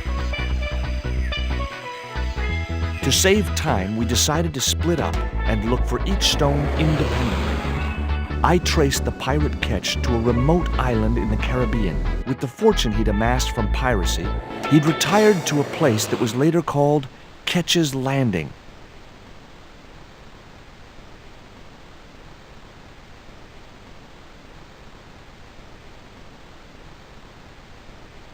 Hi, is this Ketch's Landing? Yeah, that's right. My name's George Stobart. You're a surveyor, right, Mr. Bronson. And of course I'm a surveyor. Why the hell else would I have a theodolite? I don't know. Hobby, maybe? Yeah, right. What brings you here, anyway? I'm searching for an ancient Mayan artifact. What is it? Some kind of jewel? No, it's obsidian. A black stone with supposedly mystic powers. You're nuts.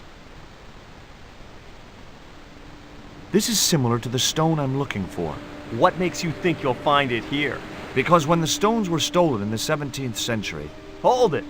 The stones have been lost for 300 years? Approximately. And you're hoping to find them again? You're nuts. And why here? A wise old Indian shaman told me he saw the stones in a vision. Ha ha. That's rich. Listen, I got work to do, okay? Catch you later, Bronson. I just had to sneak a look at those plans.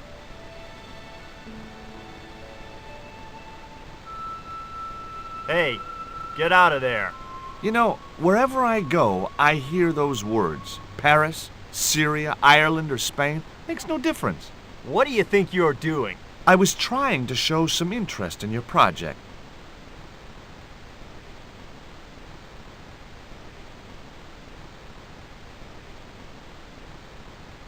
Catch you later, Bronson.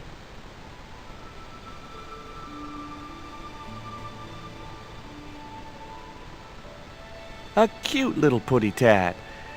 Actually, no. It was a mangy old flea bag. It was busily torturing a red ball.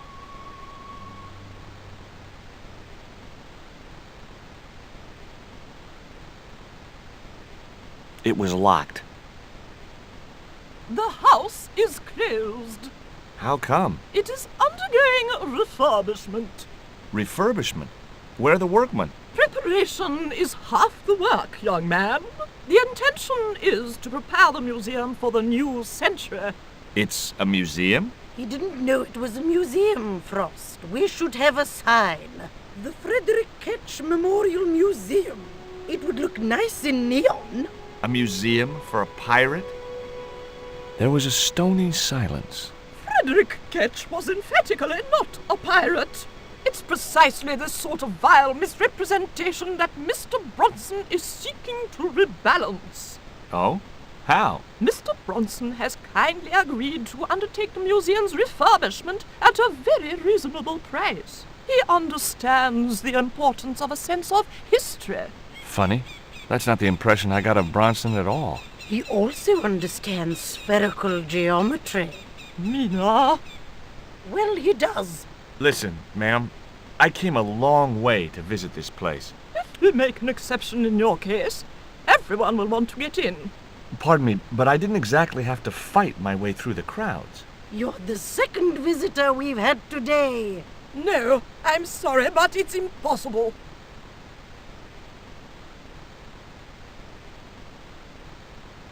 Hi, my name's George Stobart. Good afternoon, Mr. Stobart. Would you care for tea? No, thank you, ma'am. I don't like tea. Is that your cat? Yes, it is. That's Ruddles. Do you like cats, Mr. Stobart? I love 'em. They're so cute with their claws and their little puckered butts. Aren't they, though? Don't encourage him, Mina. Can you tell me anything about Captain Ketch? More than you can tell me about your great-great-great-great-grandfather, no doubt. You're his descendants? Certainly. Captain Ketch was born in Dorset, England, in the reign of King Henry VIII. His family were undistinguished farmers, but young Frederick Ketch decided to go to sea. We have plenty of seamen in our family, Mr. Stobart. Are you interested in history, Mr. Stobart? Yes, I am. You were telling me about Captain Ketch. Do go on. Oh, yes. He sailed under Hawkins. Jim Hawkins? John Hawkins, one of the great traders of the Elizabethan age. In 1568, Frederick Ketch was a young man serving aboard the Jesus, Hawkins' flagship. They sailed from England to Africa and across the wide Atlantic to these islands. Ketch was never to see the shores of England again. How come Ketch never made it home? Because the Spaniards sank the Jesus in an act of treachery. You said Hawkins' fleet traded between Africa and the Indies. What was it they were trading? Black men with no shirts. You have to understand, Mr. Stobart, that this was the 16th century. But that doesn't alter the fact that Hawkins and Ketch were slavers and pirates. Would it surprise you to learn that Hawkins was also a devoutly religious man? He transported slaves in a ship named after Jesus Christ. In my book, that makes him a hypocrite. What happened to Ketch? Was he killed? Oh, no. He got away and returned to this island, to this very house. The Frederick Ketch Memorial Museum.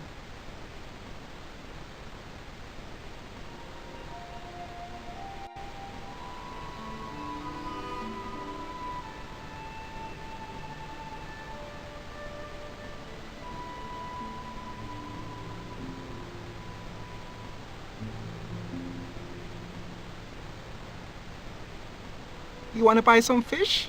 Nah, I don't like fish. What's your name? Rio. It means river. What about you? George. It means, well, it's just a name. No school today? No, sir. What about your education? I can fish, sail, and swim. I've been looking after myself since I was 6, and I'm bilingual. Aren't you a little overqualified for a beach bum? Well, you know, there's a lot of competition. Do you know anything about pirate treasure? Man, that's all stories. There's no such thing as a real pirate treasure. How come the old ladies closed the museum? It's Bronson's doing. Him have the plans for redeveloping the museum. They're going to regret it, you know. The man's a crook. Will you help me get those plans? I don't want to go nowhere near that man. He promised to drown me when he found the fish I left in his sleeping bag. What do you know about Captain Ketch? Just what everybody knows around here.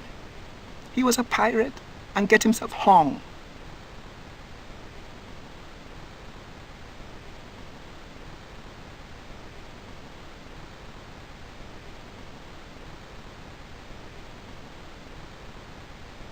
I couldn't get to the theodolite while the surveyor was using it.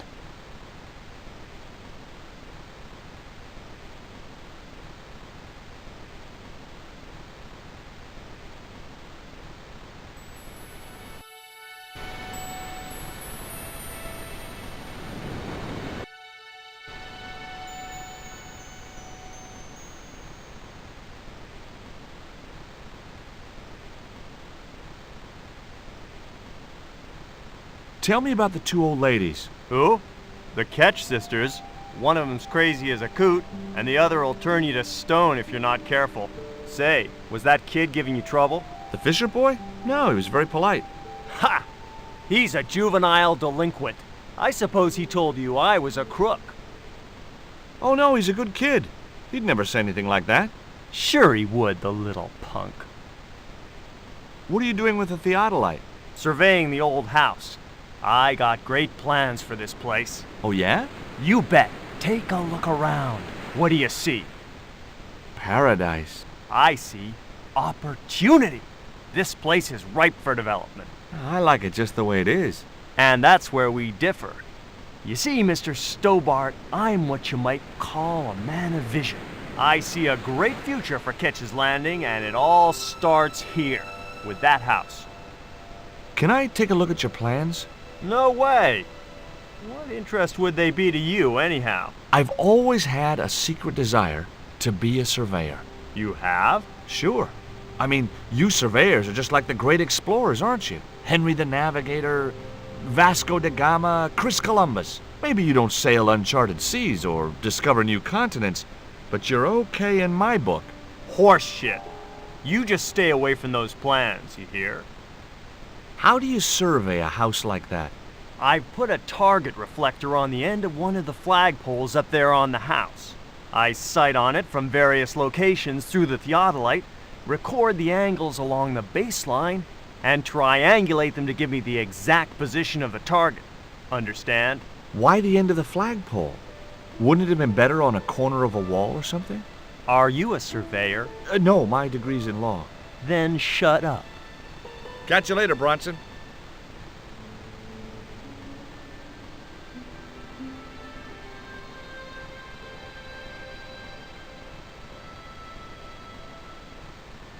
The flagpole had a reflective target on the end for Bronson to use as a reference point.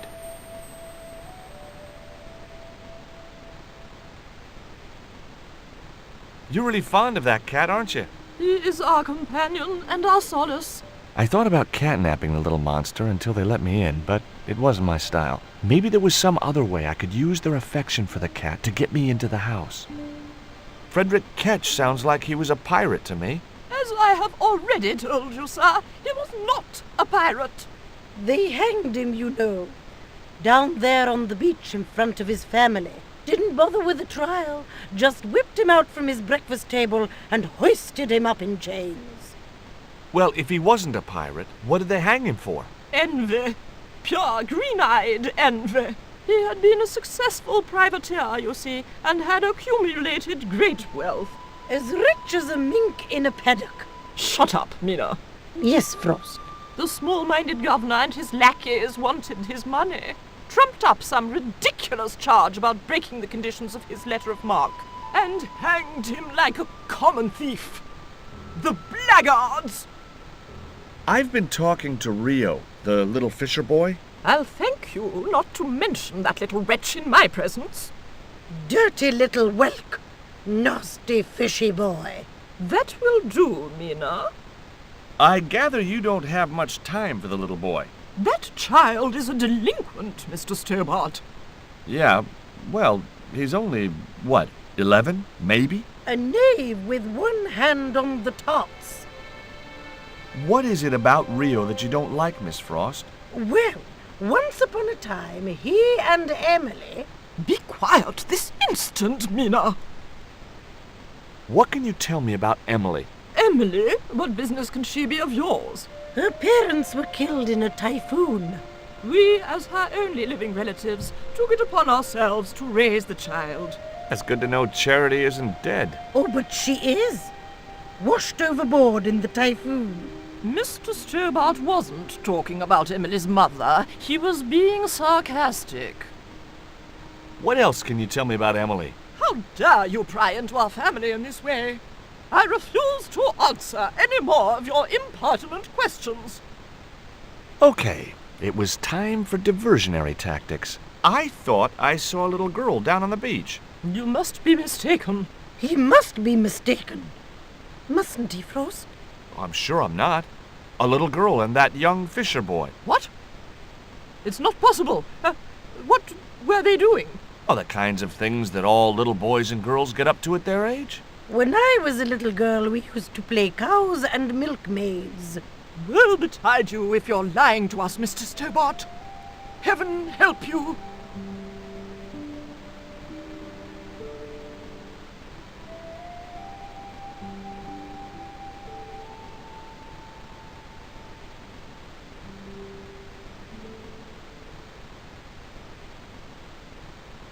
With a creak of ancient corsetry, the sisters sailed majestically over the distant horizon.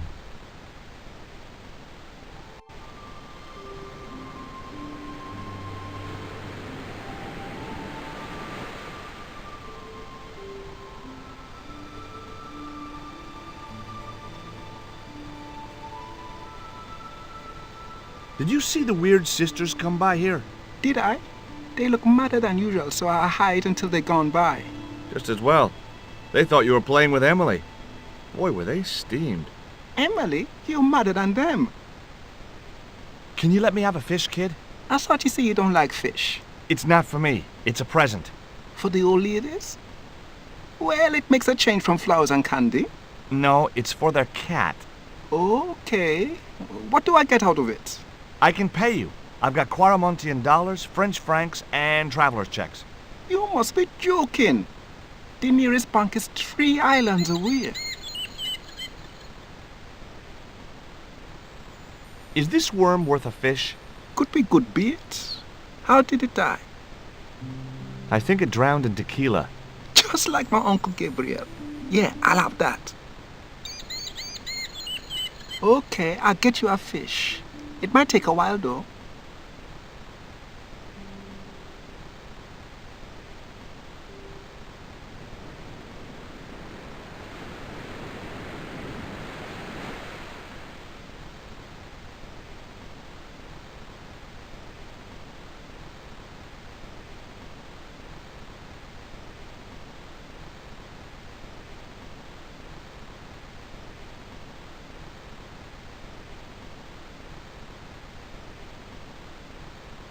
Did you see the sisters go by? Yeah, they wanted to string that Fisher brat up. Of course, I told them where to find him. A fink as well as a creep. Nice. But he'd managed to vanish somehow. Catch you later, Bronson.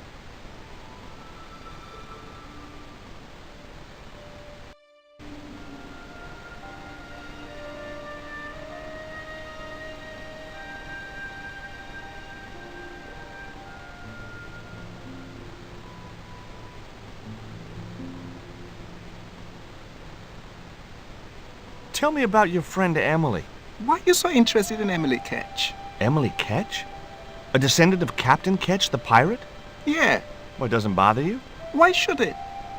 We don't responsible for our ancestors. I think Bronson is trying to cheat those sweet, vulnerable old ladies. That's a little unfair, isn't it? Okay, he's trying to cheat those seriously demented, poisonous old ladies. You have to admire his acumen.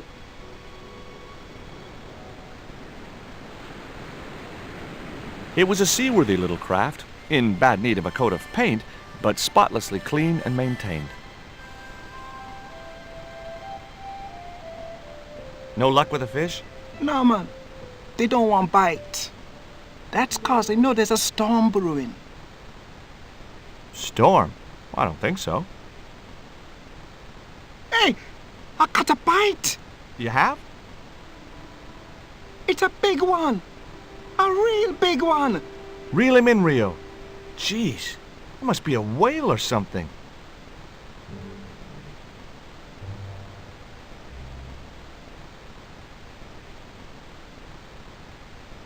Rustiest whale I ever see.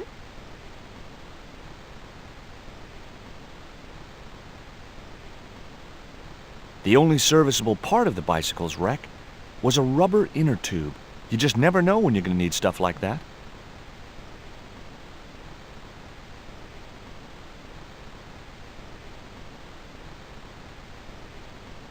I still need a fish, Rio. Okay, make me try again. Maybe you better change your bait.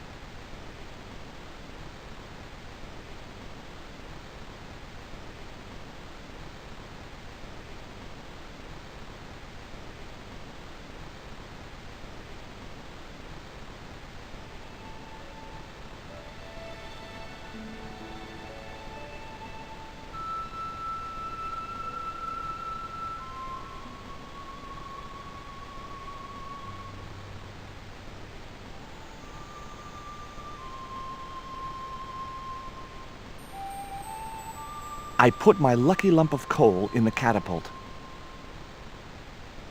Took aim.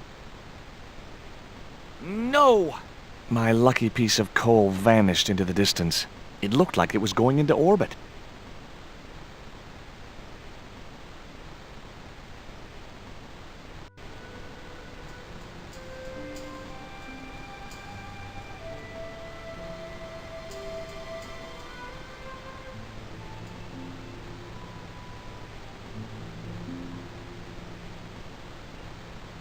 There's a fish, my man. I can't put it in my pocket while it's flapping about like that. No problem.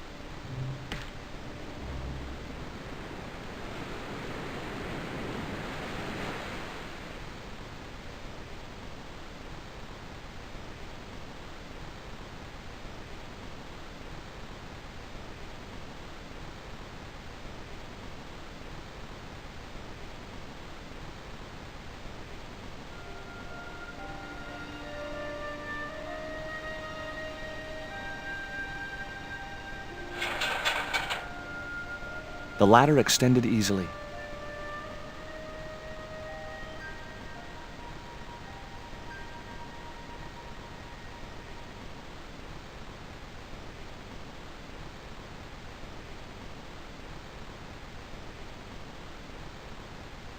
I'd have to do that from the ground.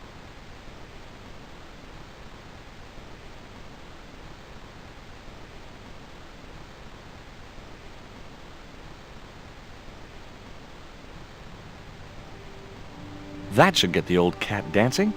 I just hoped it didn't give itself a cardiac.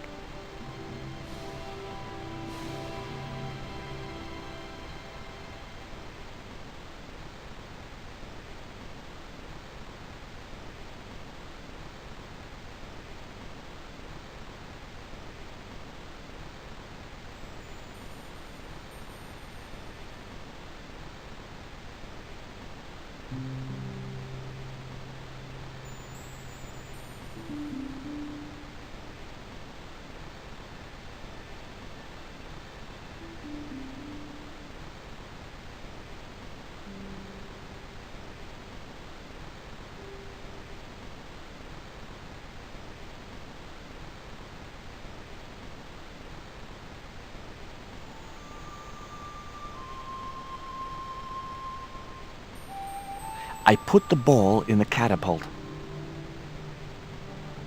took aim. Yes!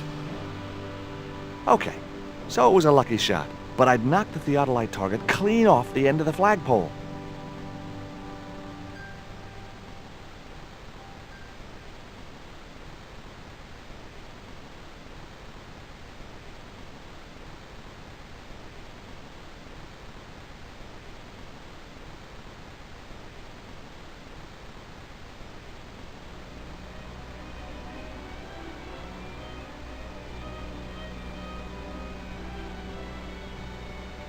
What the hell's going on here?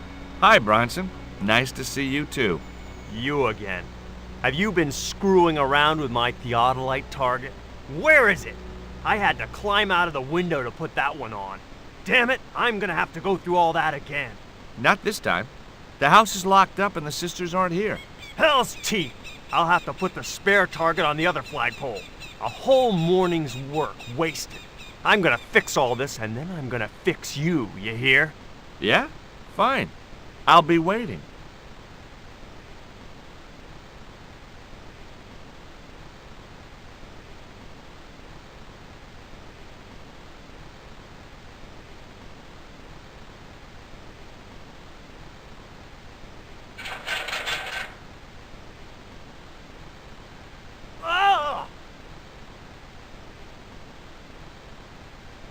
What you doing, Bronson? Just hanging around? I'm gonna kill you for this, Stobart! Get me down from here! What, so you can kill me? Gee, you talked me out of it, Bronson. I felt a little guilty about leaving Bronson up there, but not much, obviously. The marker was a bright, shiny thing, and I have a weakness for bright, shiny things. It wasn't going to be much use without the theodolite, though.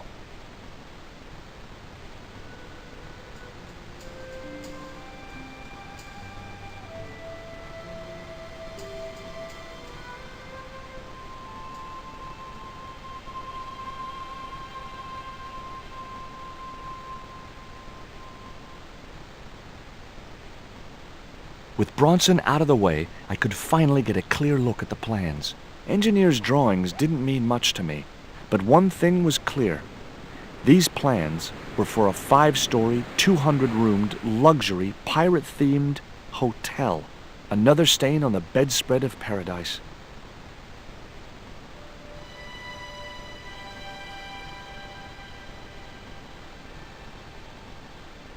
You there? Why is Mr. Bronson hanging from that flagpole? He climbed up there of his own accord. Then help him, you stupid man! Quickly, before he falls!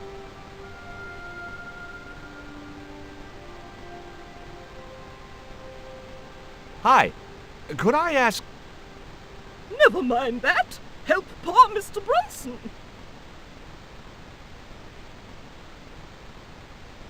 Here, Bronson's plans.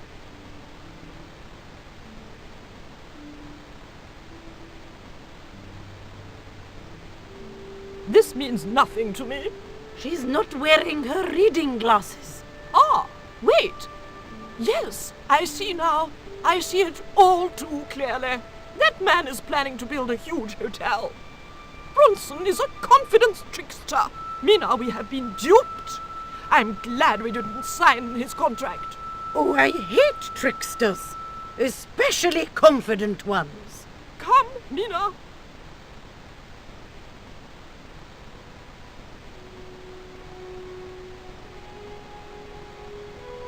Mr. Bronson, you may consider yourself persona non grata. Yes. Cave Canem. Kindly disentangle yourself from our flagpole and eject yourself from our property this very minute. Disentangle. Eject. Hey, cut that out, you crazy old bat! How dare you! Mina isn't crazy, she's just engagingly eccentric. Yeah, as a bedbug. Ouch! Lovely as this little vista is, I'd be really grateful if you could let me into the museum now. Certainly, young man. We are most grateful to you for exposing this scoundrel. Mina, the lock.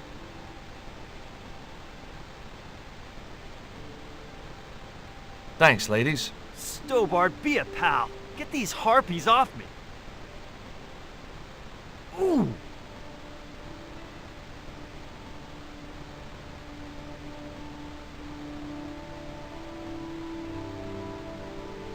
While George was basking in the sun-drenched Caribbean, I went to London. It was a long shot, but I thought I'd start my search for the Jaguar Stone at the British Museum.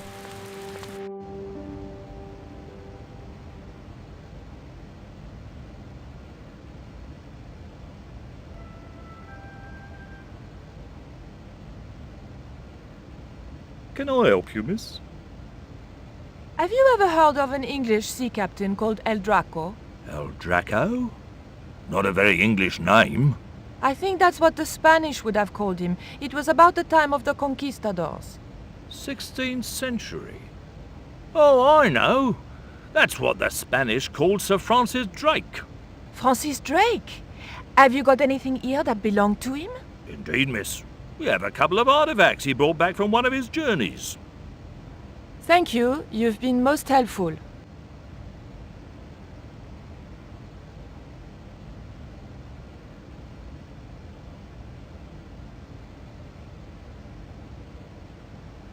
It was a stone identical in size and style to the Coyote stone. However, this stone bore the image of a jaguar.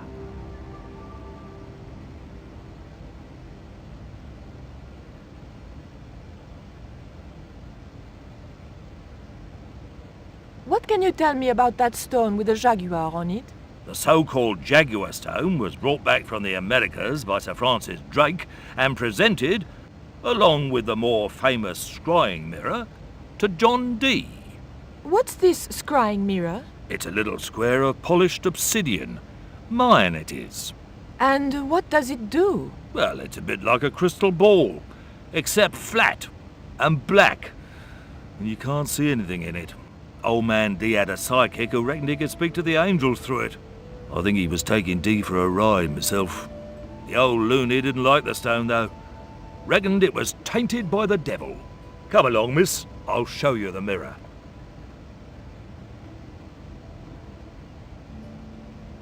There. John Dee's famous scrying mirror, given to him by Francis Drake. Do you know if this mirror has any relevance to Tezcatlipoca? Who? I can't even say it. Ah, there's someone here who'll be able to help you better than me.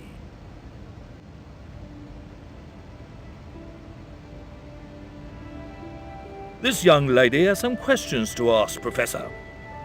I think she's from France. Professor Roubillier? Eh? What? You two know each other, do you? Excuse me, the telephone.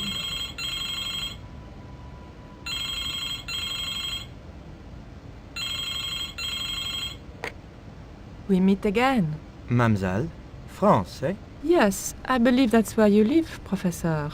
I have a house there, on the outskirts of Paris, but I haven't been back for many months. What can you tell me about the Jaguar Stone, Professor? It's obsidian, from the Chichen Itza region.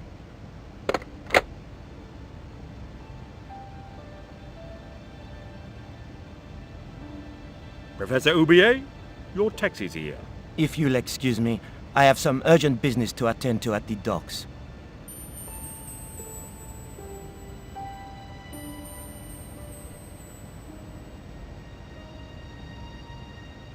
Can you answer me some questions about the Jaguar Stone?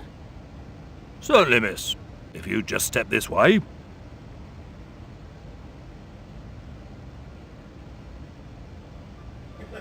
It's gone. Some sods half-inched it. Half-inched? Stolen it, miss. Never mind. The silent alarm will have been tripped. I'm afraid nobody can leave until our crack security team gets here. How long will that take? Could be a while. I think it's their tea break. The thief could be miles away by then. Don't you worry about that, miss. Just don't try to leave. It was too much of a coincidence that Roubillier showed up and the stone promptly disappeared. I didn't have time for their crack security team to finish their tea. I had to get after him.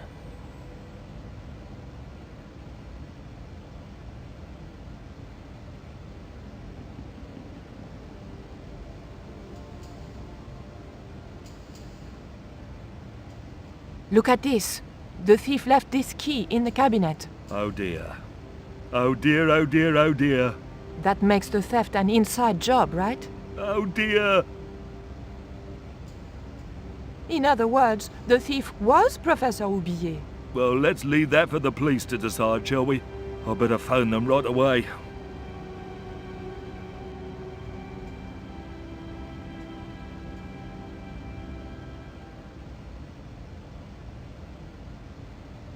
Hello? I knew I had nothing to worry about if the police were called. Yes, I'll hold. But I had to catch up with Oublié, and fast.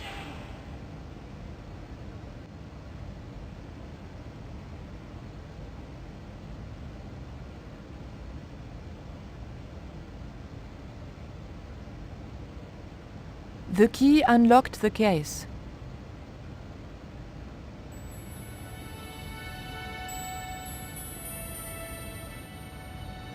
I locked the case again and took the key.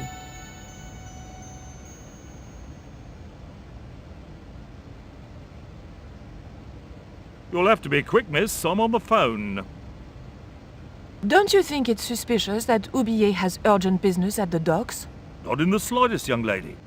He's gone to oversee the unloading of cargo, an exhibition of Mayan sculpture on loan from Mexico City. What's the name of the ship? The Xibalba Princess.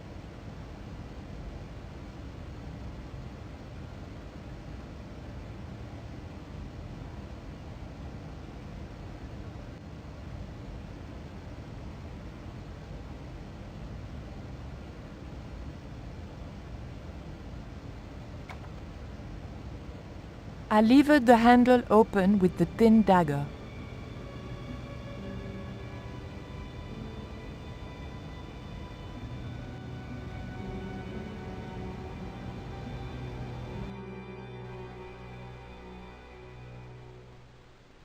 The room had been decorated to resemble the interior of a sailing ship. It was disturbingly effective.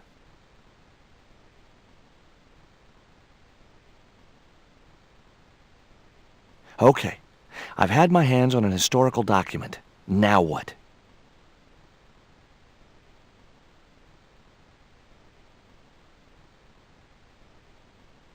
The chart fitted exactly into the recess on the top of the desk.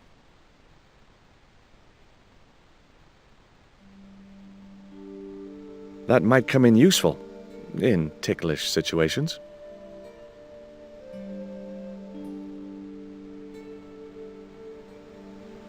Holding that lantern, I felt kinda biblical. Like Jesus or Florence Nightingale.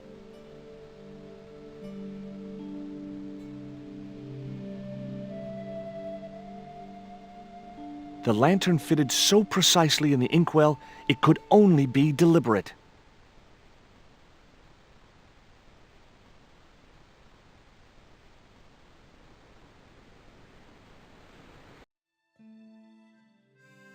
Captain Frederick Ketch, 1570. Around his neck was a cross. Maybe he was a part-time pirate. The portrait might have made a nice souvenir, but it was too large to carry.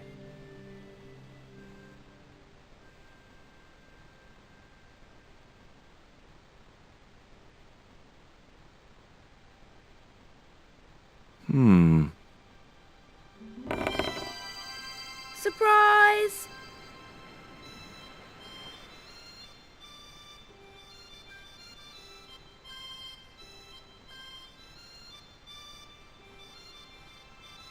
What the? Who are you? I'm Emily. What were you doing in there, Emily? Hiding. What are you doing here? Grown-up stuff. Grown-ups? Pfft. I'm never gonna grow up, I'm not.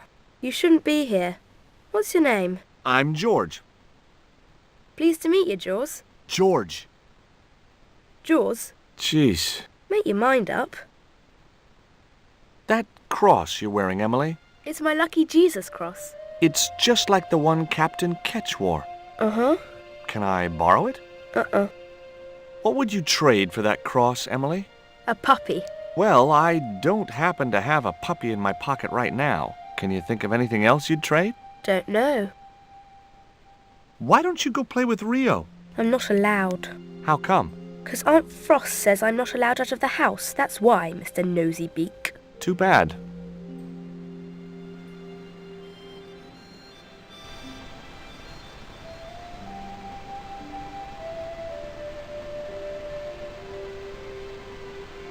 The cat made short work of the feather, tearing it into a blizzard of small pieces.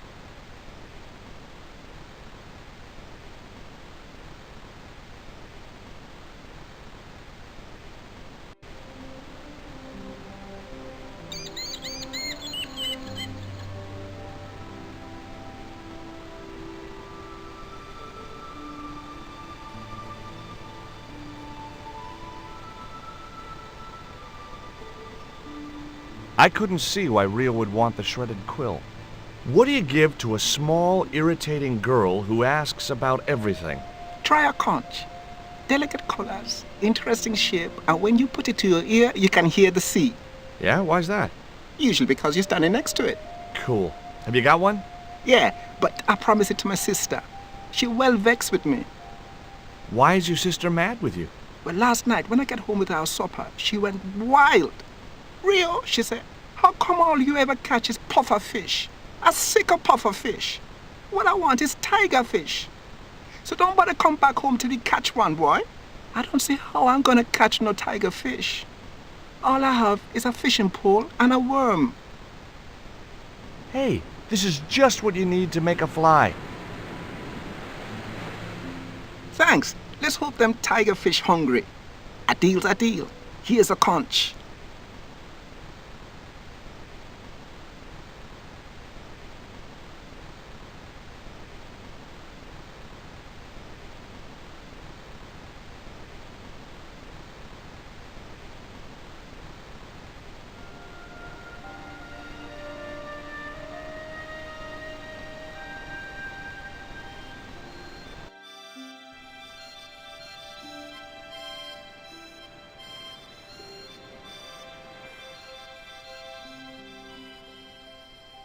Why don't you run along and play? Aunt Mina told me. Stay out of mischief. Well, that doesn't mean you have to stay indoors, does it? On a beautiful day like today? There's a storm coming. Oh, nuts. You don't know that. I do so. I can see the whole world from the window.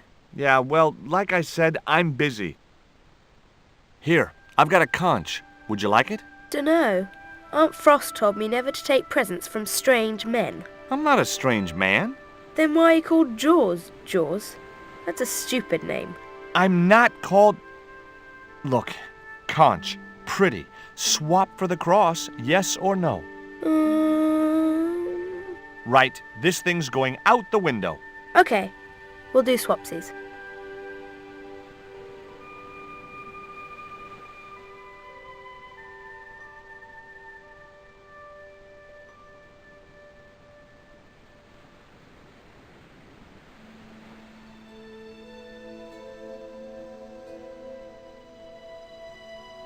Ketch's cross slipped snugly into the penholder. What you doing, Jaws? I've put your cross in this little hole in the desk. Why? Impulse mainly, with a dash of irrational intuition. Silly.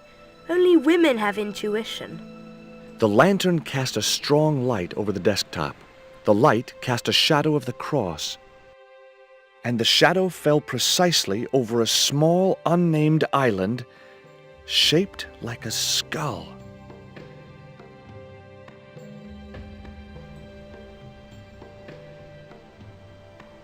That must be it. Ketch's Treasure Island. Uh-oh. That's Zombie Island. It's a bad place. No kidding? Well, bad place or not, that's my next port of call. Can I come too? The hell you can.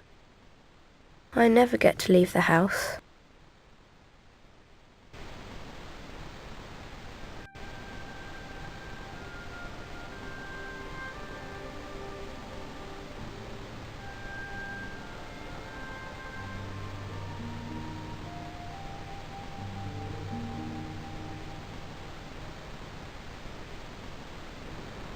Would you take me to, Zombie Island?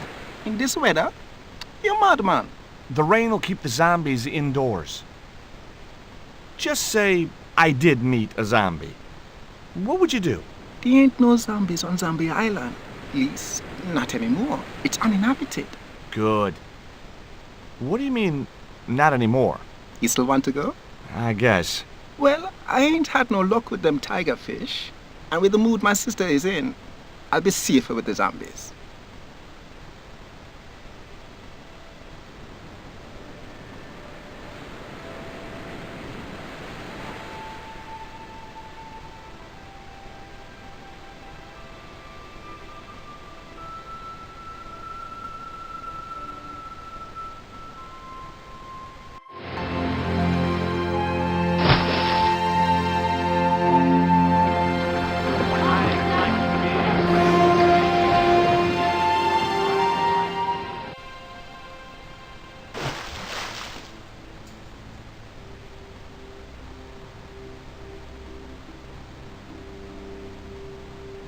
So, this was Zombie Island. Somehow I'd been expecting something more sinister. Come on, Rio. Let's find that treasure. No, thanks. I'm staying right here. Oh, come on. You said yourself there's no zombies left. Yeah, but that was while there was a big pile of seawater between me and this place. All me have now is this little bit between the boat and the shore, and I'm hanging on to it.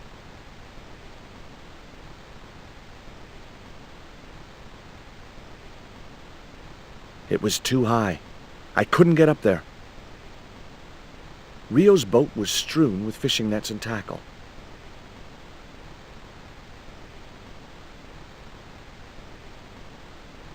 Could I borrow your net? Yeah, man, no problem.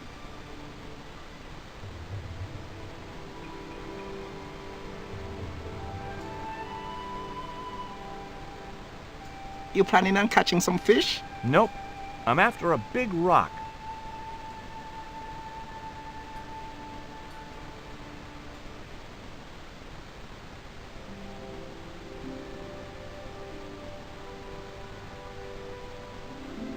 Well, here I go. Wish me luck, Rio. Good luck, George. Watch out for the Walking Dead.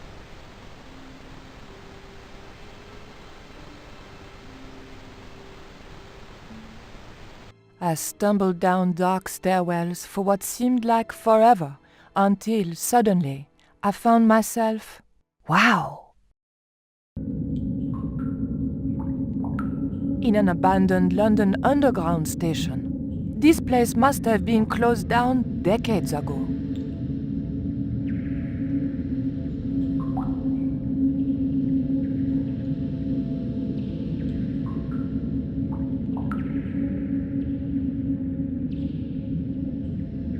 The blade was too thick for the narrow slot.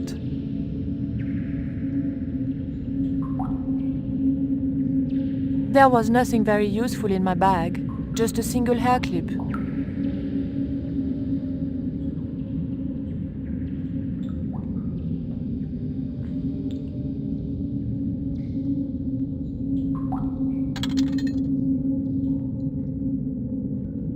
I pushed the hair clip into the slot, and whatever was stuck there disappeared into the machine.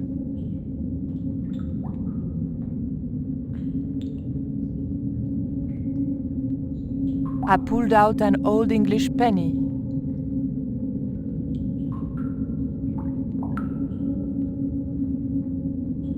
The machine wasn't about to weigh me for nothing.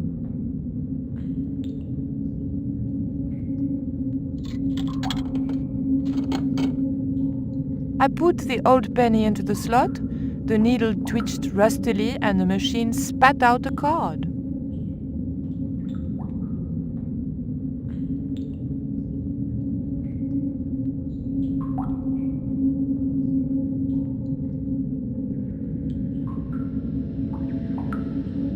The card just bent when I tried to force it down the edge of the cupboard door.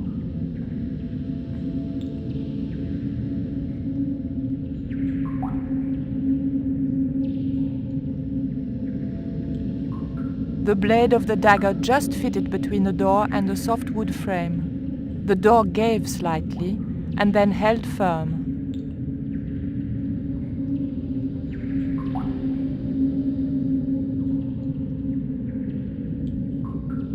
I remembered my student days when I regularly forgot my house keys. A wiggle with the thick cord between the frame and the lock, and the latch lifted.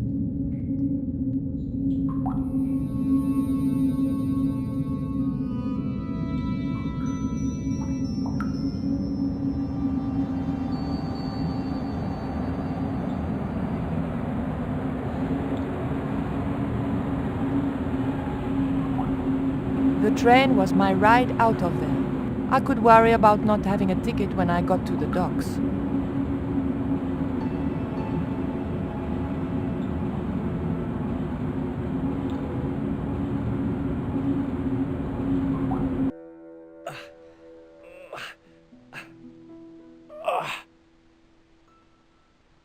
Oh.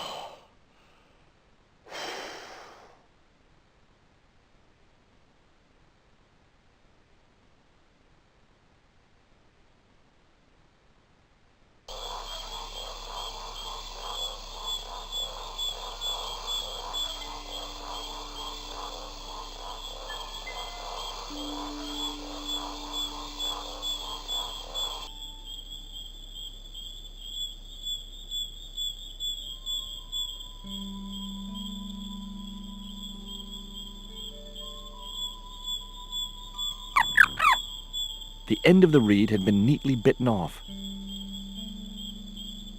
Now I knew what was living in there. A long-toothed, snarling, furry wild thing.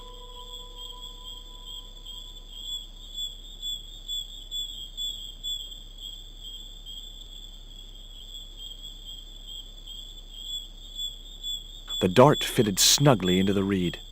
Great. I was tooled up and dangerous.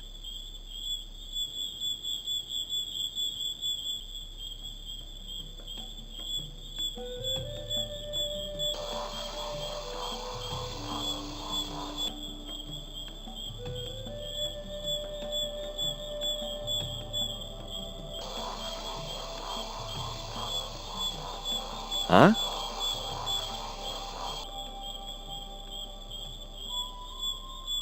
Hold on. I've been here before. Haven't I?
The creeper just came away from the rock as I pulled it.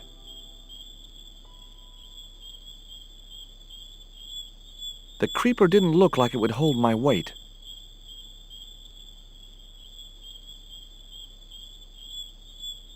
It was a needle of rock in the middle of the clearing.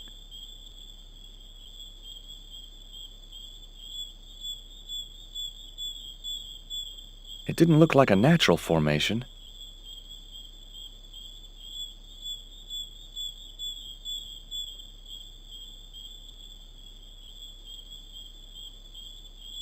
The marker wasn't going to stay attached to anything as thick as the creeper.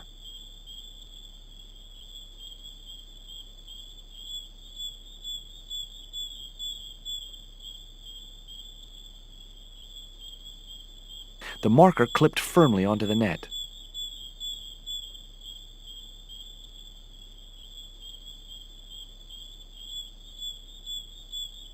Great. I'd created some sort of creeper marker fishing net assembly. Sometimes I terrify myself with my creative genius.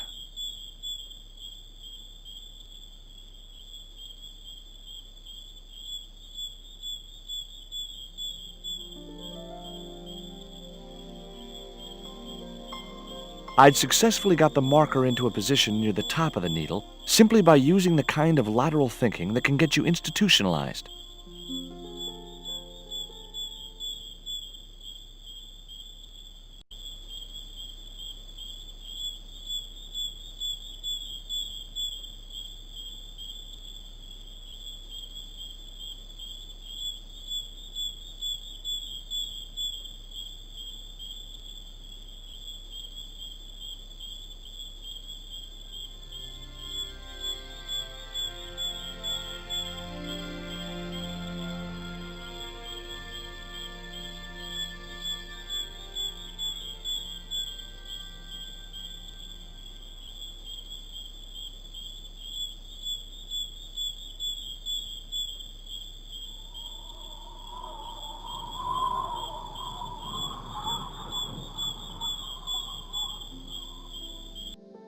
The hill I was on had reminded me of a camel's hump as I'd climbed up it. Now I had to see what I could see.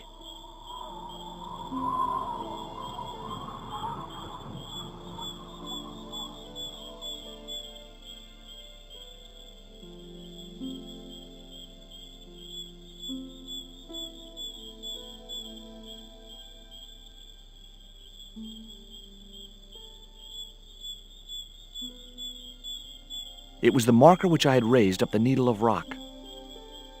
I could see the marker I had fastened on the rock down in the forest, and right in line with it, that had to be where Ketch had hidden his treasure.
Got you.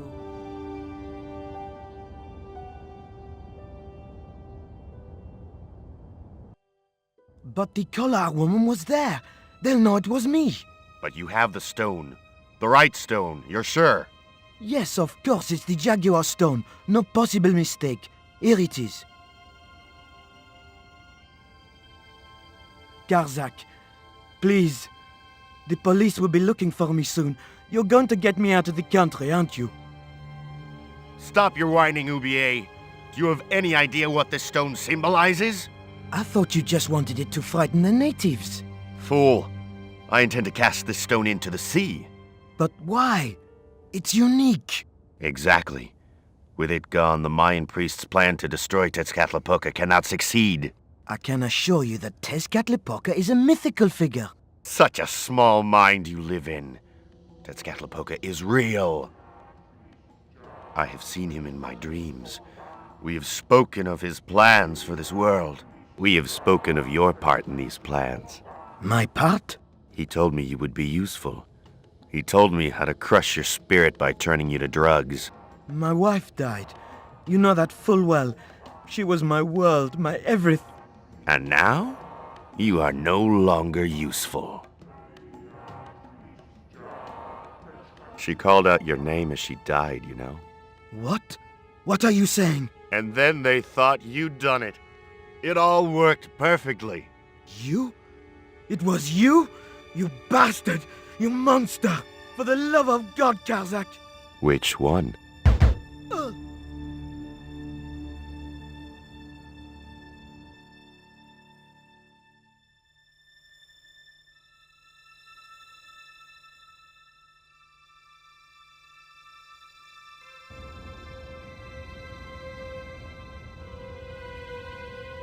There were no signs of life, but I checked that Ubier really was beyond help. We were going to need the stone to thwart Garzak. I knew Ubier would have approved. It was the Jaguar stone, all right.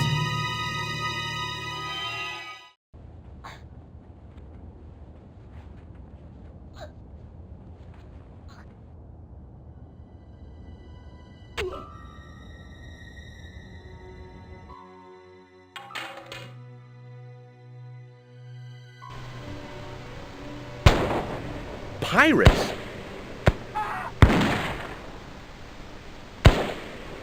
I was about to make good my escape when... What?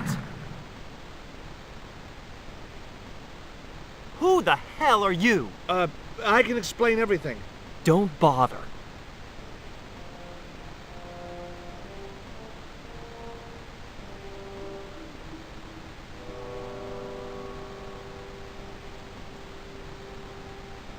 I'm sorry. I didn't realize you were making a movie. So who are you? Stobart. George Stobart. 2 B's and 2 T's. It's okay, Mr. Hawks. He wasn't in the shot. Hawks? This had to be Carlton Hawks, the newest enfant terrible of Tinseltown. I'd read about him. Mailroom boy makes good. Nice to know it was still possible to get to be a director armed with only an encyclopedic knowledge of postal charges. Stay out of the way, surfer boy.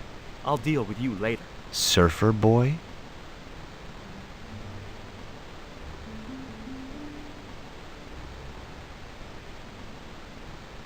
Hi, George Stobart. Hello, mate. You're English, right? Blimey, you don't miss much, do you? Bert Savage. Have you seen what the caterers laid on today? Buns and pancakes. That's awful. It's an improvement on yesterday. The buns are stale, but the pancakes are bloody lovely. How long have you been in the movie business? Flipping years, mate.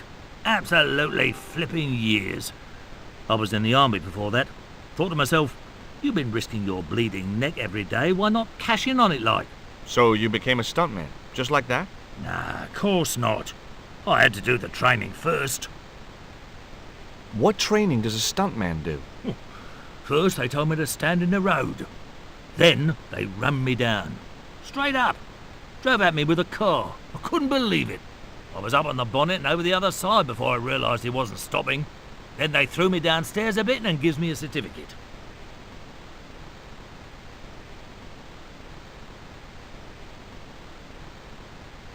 The bun was so stale it felt like a small rock.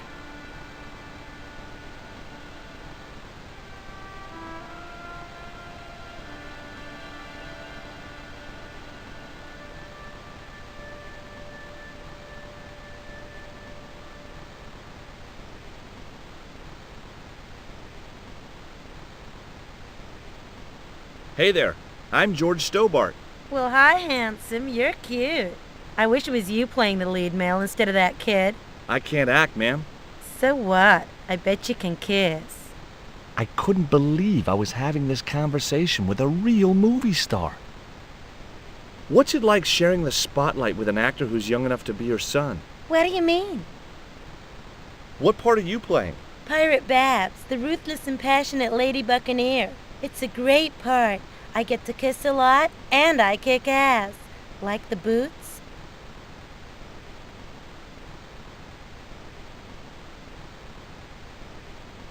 Hi there, George Stobart. Uh-huh. Yeah. Haiku McEwen. Is your name really Haiku? Yeah. It was my mom's idea, okay? When I was born, I was so small and perfectly formed I reminded her of a Japanese poem. Well, I guess it could have been worse. She could have called you Limerick. That's my middle name. Did you always want to be an actor? I don't think of what I do as acting, man. You're not alone. It's more like I'm the voice of my generation. What I'm saying for the kids on the street. Which is what? I'm crap, I'm going nowhere? Huh? What are you saying, man? Stobart, get out of shot. Positions, everybody.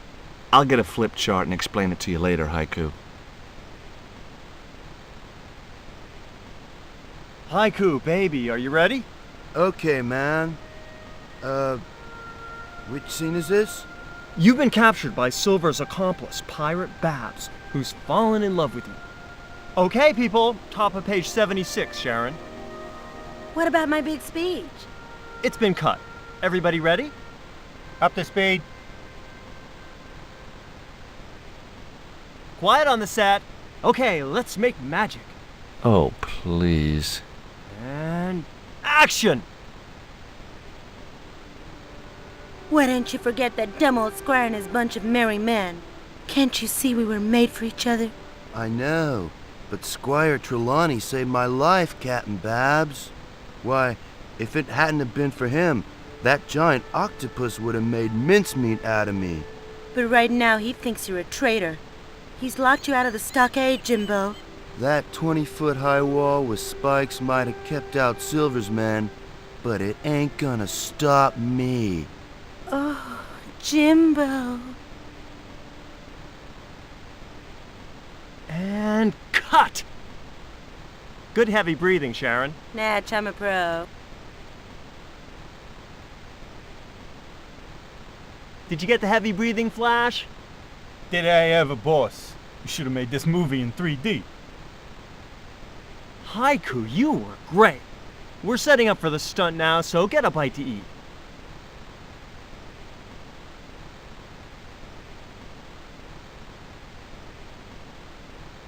Savage, on set, damn it!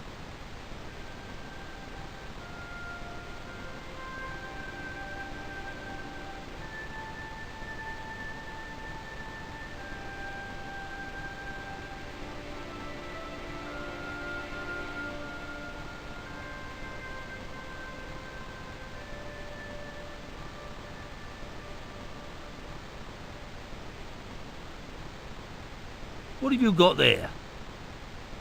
Would you like a pancake, Bert? Don't mind if I do. The pancake oozed maple syrup all over Bert's chins. Here, you put bloody syrup on that pancake. Now it's messed me all up.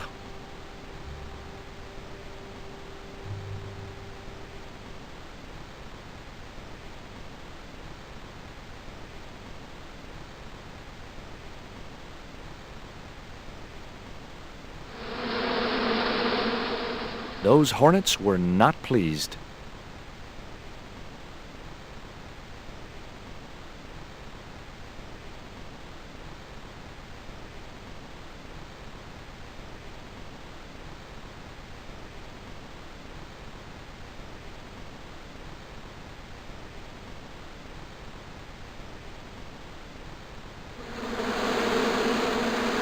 Get that camera rolling. This could be good.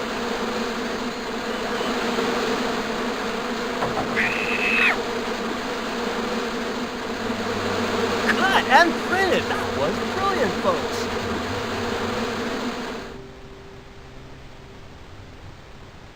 Okay, the next scene is down on the beach. This is where Hawkins finds the treasure in the Cave of the Crabs.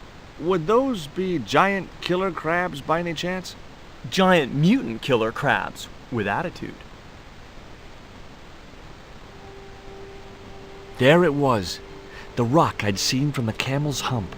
Now that I was close up, I could make out a small cave near the top of the pillar.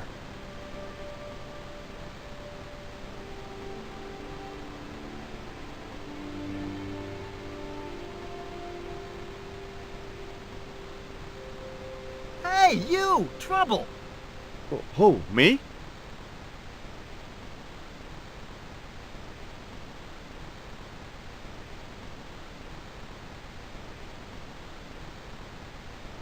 I want you to stay right where I can keep an eye on you.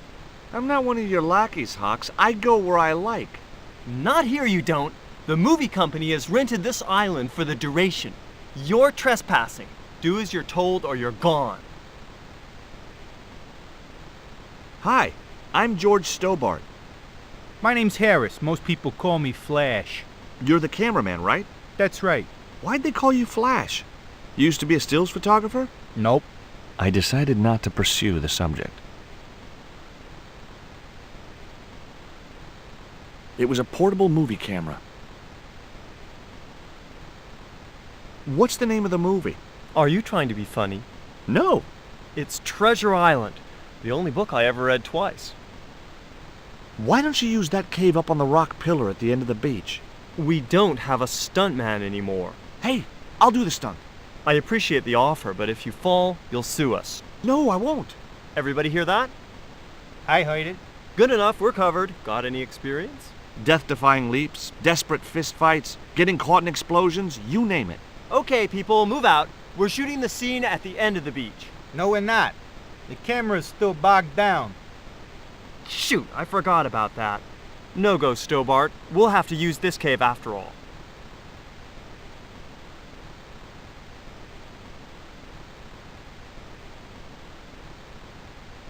Flash? Yep. We can't film at the Needle Rock because the camera's bogged down, right? You got it, chimp. So why can't we use the portable camera instead? You know, that's a pretty smart idea.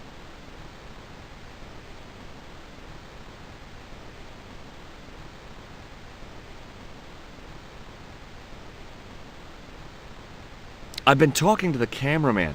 He's got a portable camera. So? So you can use the cave in that rock pillar at the end of the beach. That's a dramatic cave if ever I saw one. We ain't got a stabilized harness for it. The camera'll wobble. Did D.W. Griffiths have a stabilized harness when he made Birth of a Nation? You're right, damn it. Hitchcock, Wells, none of them needed one. For crying out loud, Sam Raimi stabilized his camera on a plank. Props, get me a plank. We're gonna wing it. Hot dog! We're gonna do a cinema verite pirate movie. George, get to wardrobe. We're gonna make you a star. On my way.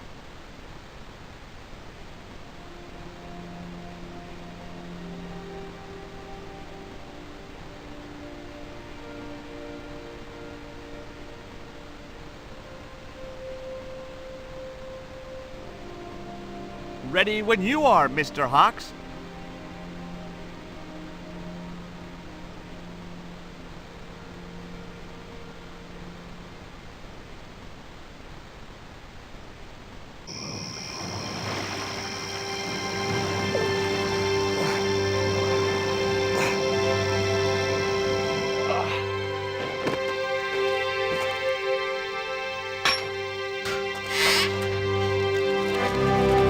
It was the stone which Ketchum captured from the Spanish. The Eagle Stone. I returned to Quaramonte and found that Georges had left a message with Conchita. He'd already left for the Indian village, so I hurried to catch up with him.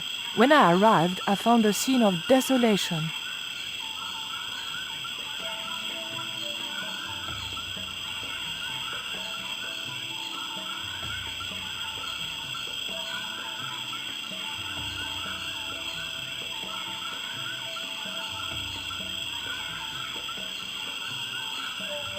These sunglasses are George's. George, where are you?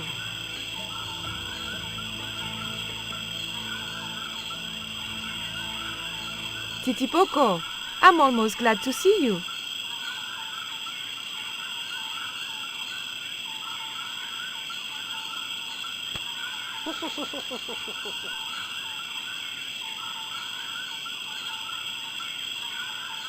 You little asshole! What happened here? Are you responsible for this? And where's George? Have you seen him? He was pointing to the remains of a burned-out hut.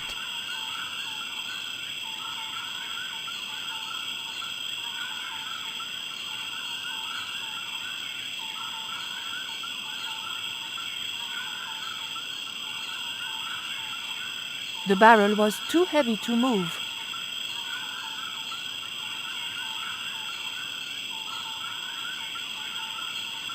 It was too hot to pick up.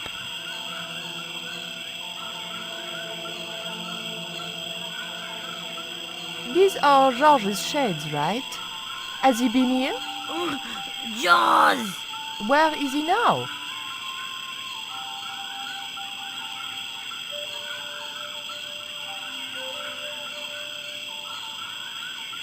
What's that? It looks like the stone we bought from Paris, but it's different. Yes, it has a carving of an eagle. That clinches it.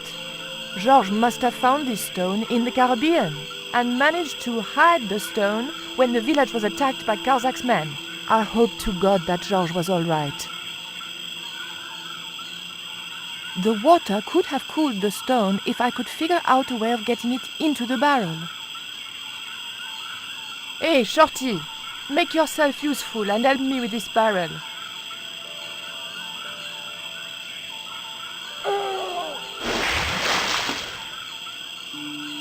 Thanks.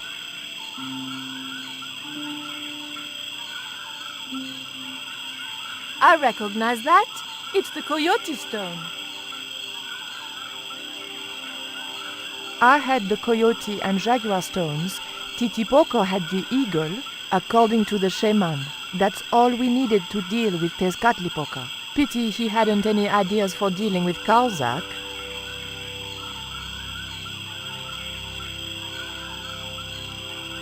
What is it? Where are you pointing?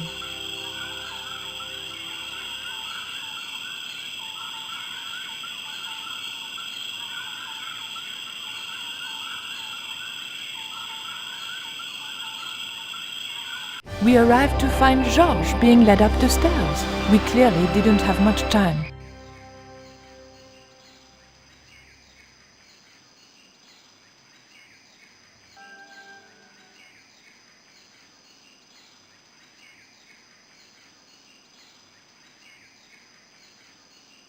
How did you hook up with a maniac like Carzak in the first place?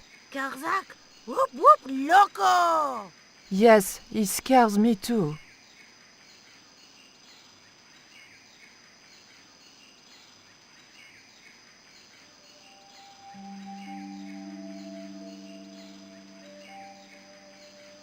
Titipoco, any ideas what I can do with this rope? He just looked at me. If anybody was going to come up with a plan, it was going to have to be me.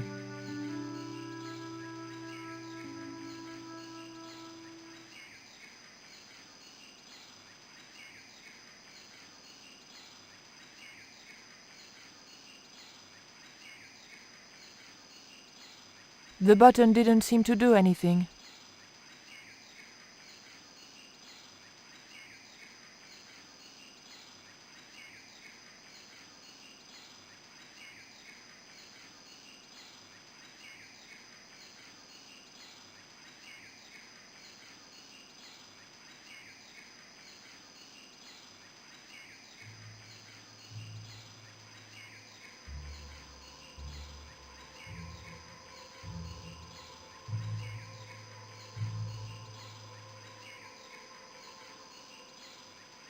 It looked like a fuel line.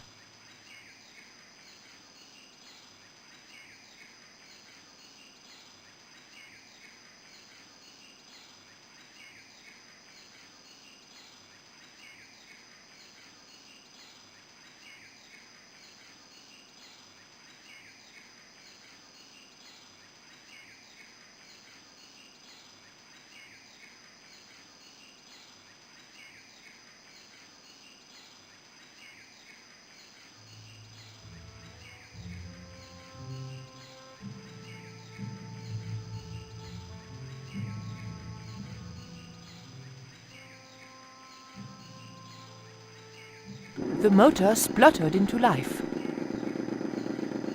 The scaffold gantry went all the way up the pyramid.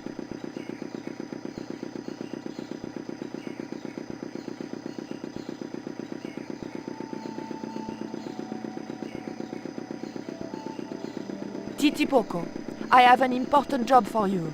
Take this rope to the top of this scaffolding and throw it over the top. Rope.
Titipoco, when I tell you, I want you to copy what I am doing. Copy.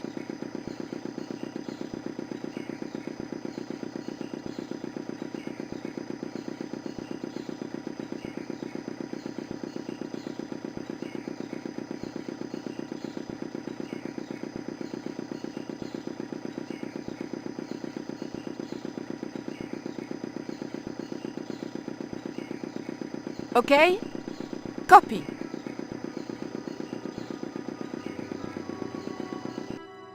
Georges! I realized those bastards were going to sacrifice Georges to Tezcatlipoca over my dead body.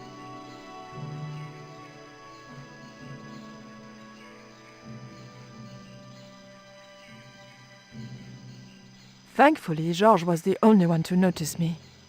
Where are they? The eclipse is about to happen. Patience. Your mother will be here soon, and Karzak will be close behind. Just keep the Yankee covered and leave the worrying to others. Yeah, Raoul. The maniacs were going to sacrifice Georges! Shut up, Stobart! Just shut up! Calm down. He's no threat. Hey, Raoul, why don't you do us both a favor and shoot Pablo? You're very funny, Stobart. I haven't forgotten Marseille. When Karzak cuts your heart out, I'll be the one laughing. I'll bet I'm not the only one due for the chop around here either. Hey, Raoul? I'm warning you. Raoul was a bundle of raw nerves. I hoped Georges wouldn't push him too far.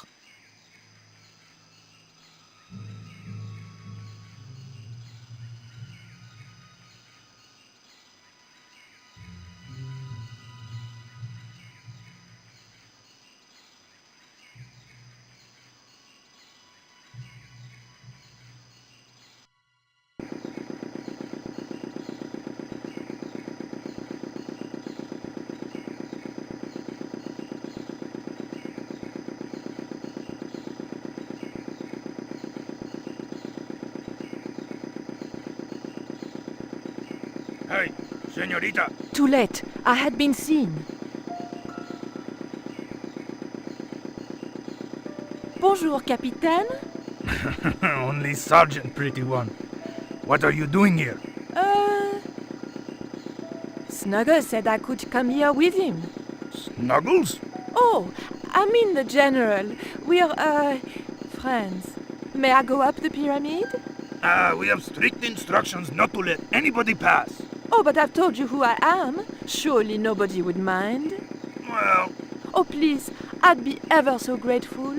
I tell you what, I'll ask Pablo if it's okay for you to go up. If Pablo saw me, I'd be dead. No, it's not worth the bother. I'm not really that interested in their stupid pyramid anyway. Well, okay. It's men's work up there anyway. I'll just run along and play around here, okay? Okay, you do that.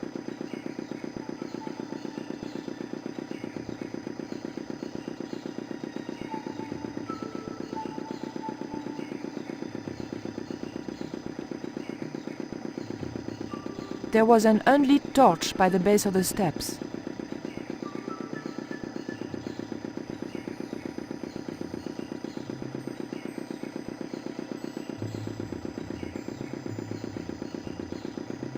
Titipoco, do you still have that lighter gun you pulled on me so amusingly?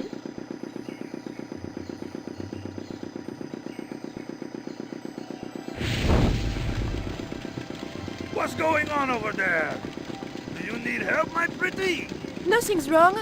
I dropped, a cigarette butt. Everything is under control. I'll have the fire out in a minute or two.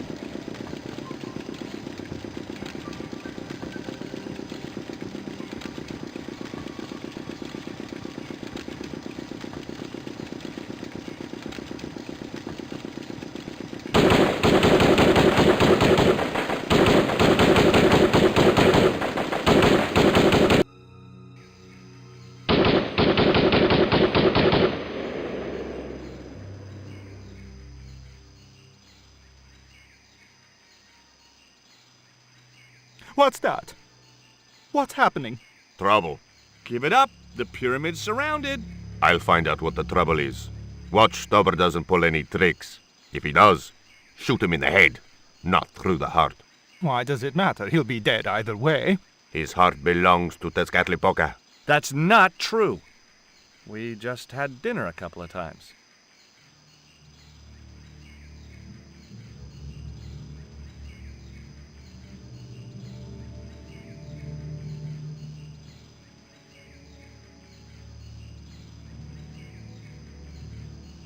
Drop the gun or I shoot! Please, don't hurt me! Don't worry yourself, my finger isn't loaded. Nico, what are you doing here? Firstly, I'm going to set Georges free, and then screw up Karzak's scheme. No, I can't let you do that. Karzak has promised me power! Raoul, wake up. The only thing Karzak has on offer is death. You may want to ask Oubier. Except you can't. Karzak murdered him. You're lying. Oubier's in Europe. Sure, he's in Europe. In London, on a mortuary slab with 2 bullet holes in him. But Karzak promised. When he frees Tezcatlipoca, we'll all be granted great power. Listen to her, Raoul. Karzak's insane. I don't know. I need to think. You've let your mother do your thinking for you up to now. You need to think for yourself. Your mother and Karzak think alike. There's only one expendable member of the plan left, and that's you. Mother would never betray me. Oh, I'm tired of trying to reason with you, Raoul. Titipoco. Watch this man, and if he makes a move, shoot him with your gun.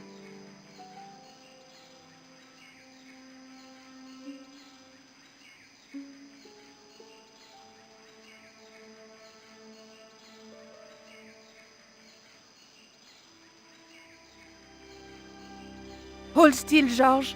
I don't want to sacrifice you by accident.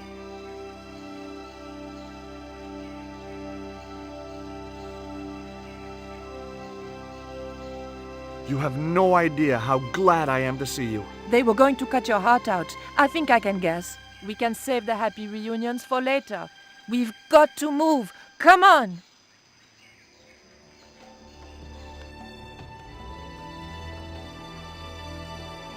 We're safe. This is a dead end. We're toast.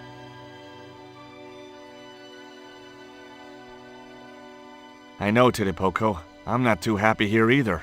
He knows this is Tezcatlipoca's pyramid, the house of the enemy. Well, we can't stay here like rats in a trap. And we can't go out the way we came in. It would be suicide. I'll have a look round. Maybe there's another way out. In the meantime... Take this. It's the Coyote Stone. It might bring you luck, I hope. You managed to recover the stones from the village? Then we might have a chance after all. Incidentally, what would Titipoco have done if Graciento had moved? Titipoco? Nothing. He's given up violence.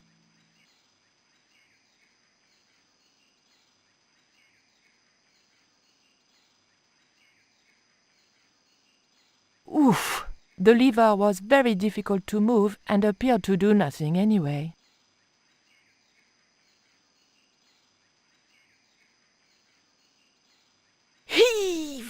Still no good.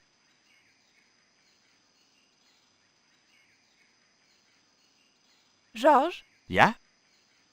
Georges, I can only pull one lever at a time, and I think we need to pull both together. Okay, I'm up for that.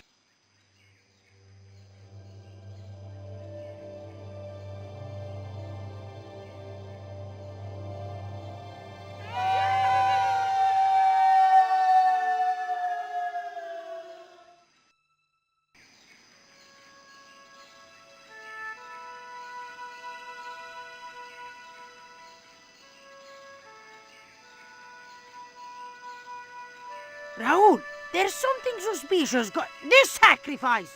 Where is it? Nico was here with Titipoco. They set him free. I couldn't stop them. You idiot!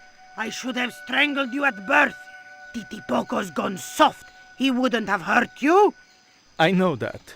The darkness of the sun is almost upon us, and we have no sacrifice to appease Tezcatlipoca. Have you any idea what your incompetence will cost us? I think so. And I'm glad. What? The Mayans weren't fools. Tezcatlipoca should stay exactly where they put him. Finally got some backbone from somewhere, huh? Shame it's so late in the day. I'd rather die than see you and Karzak with that devil's power. Fine, we're still a sacrifice short. See, the eclipse begins. Pablo, kill him! Tezcatlipoca can feed upon his yellow heart. Nico was right all along, but it's still not too late. Come on then, Pablo. Let's see who sacrifices who.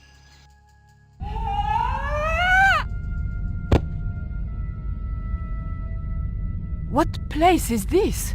I was in some sort of strange room.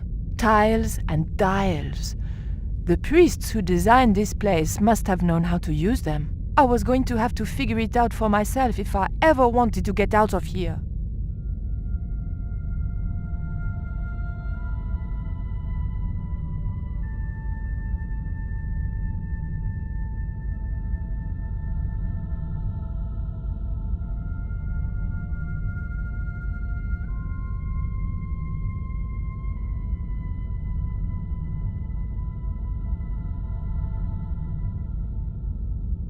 The tile moved slightly.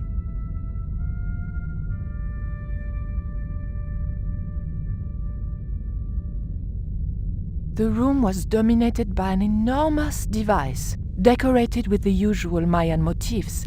It held two great discs, each covered in glyphs.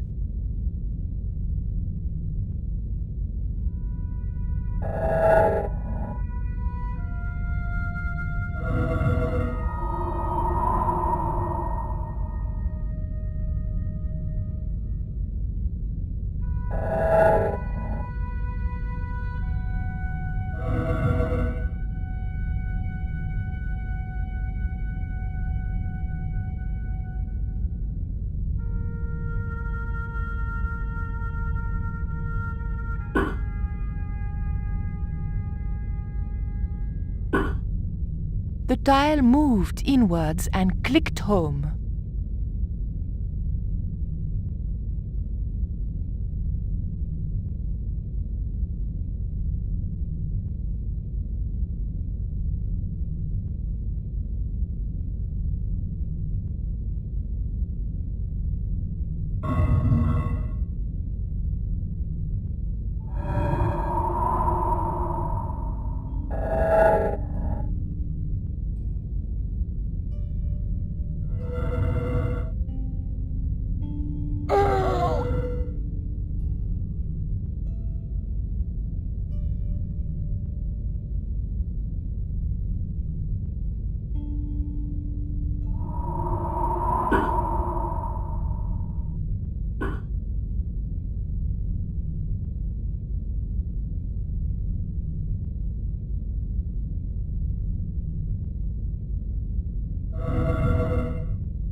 The tile didn't move at all.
Et voilà! George once told me that there's an act to finding secret doors. I think I'm beginning to get the hang of it. So I thought, this is it, you know?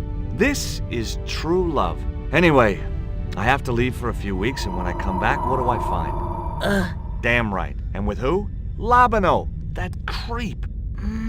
Huh? Yeah, that's exactly what I thought.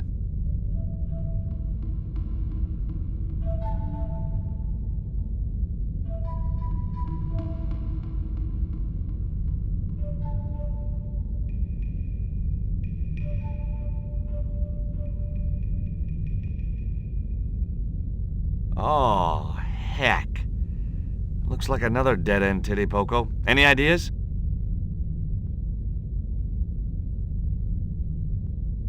I was hoping for something a little more constructive. Never mind, I'll have a look around.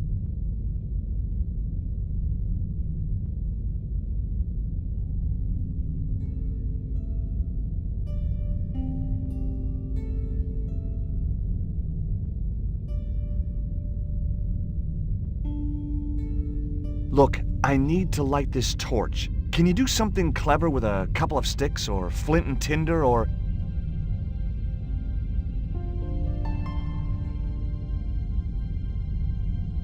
or a cheesy novelty cigarette lighter, as it turned out.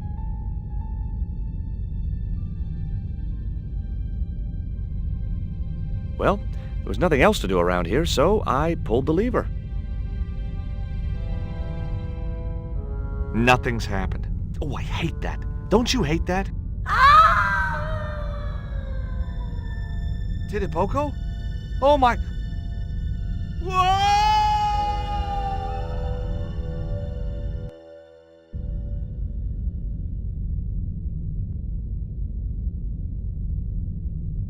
Great. I had no idea where I was, no idea where the others had got to, and time was running out to stop Karzak. Still, I wasn't dead yet, so it wasn't all bad news.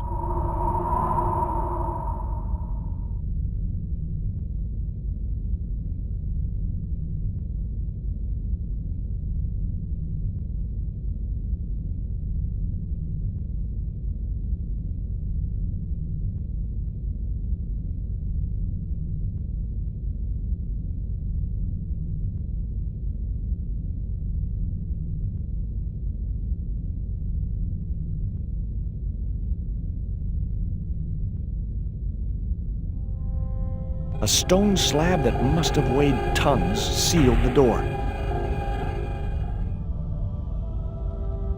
Charming.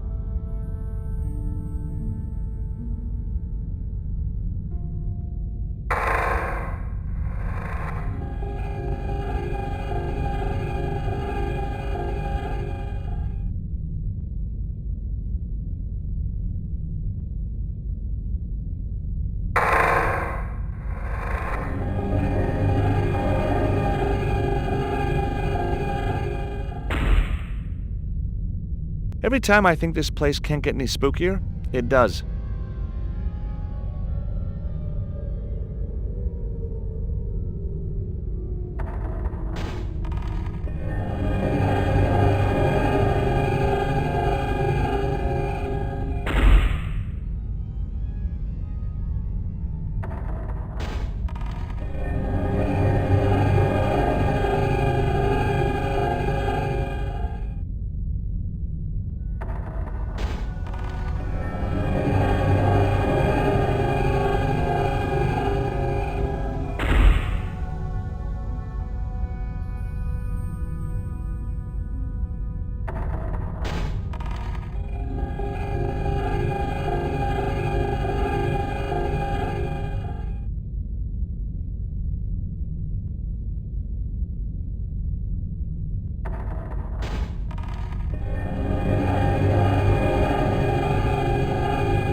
Yes! Finally! I'm out of here.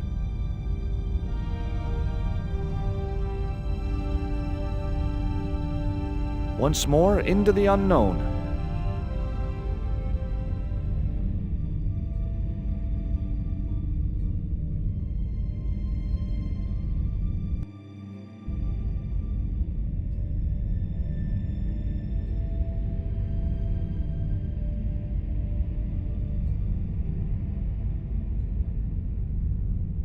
Cool.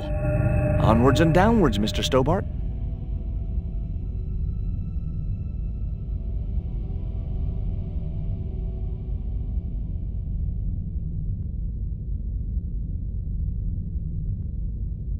This was it. The pyramid's central chamber. Its dark heart. Once before in my life, I'd stood in front of a door and thought, this is it. If I go through there, I'm going to die. I'd been wrong then. I hoped I was wrong now. This was the door that led to the central chamber and the smoking mirror.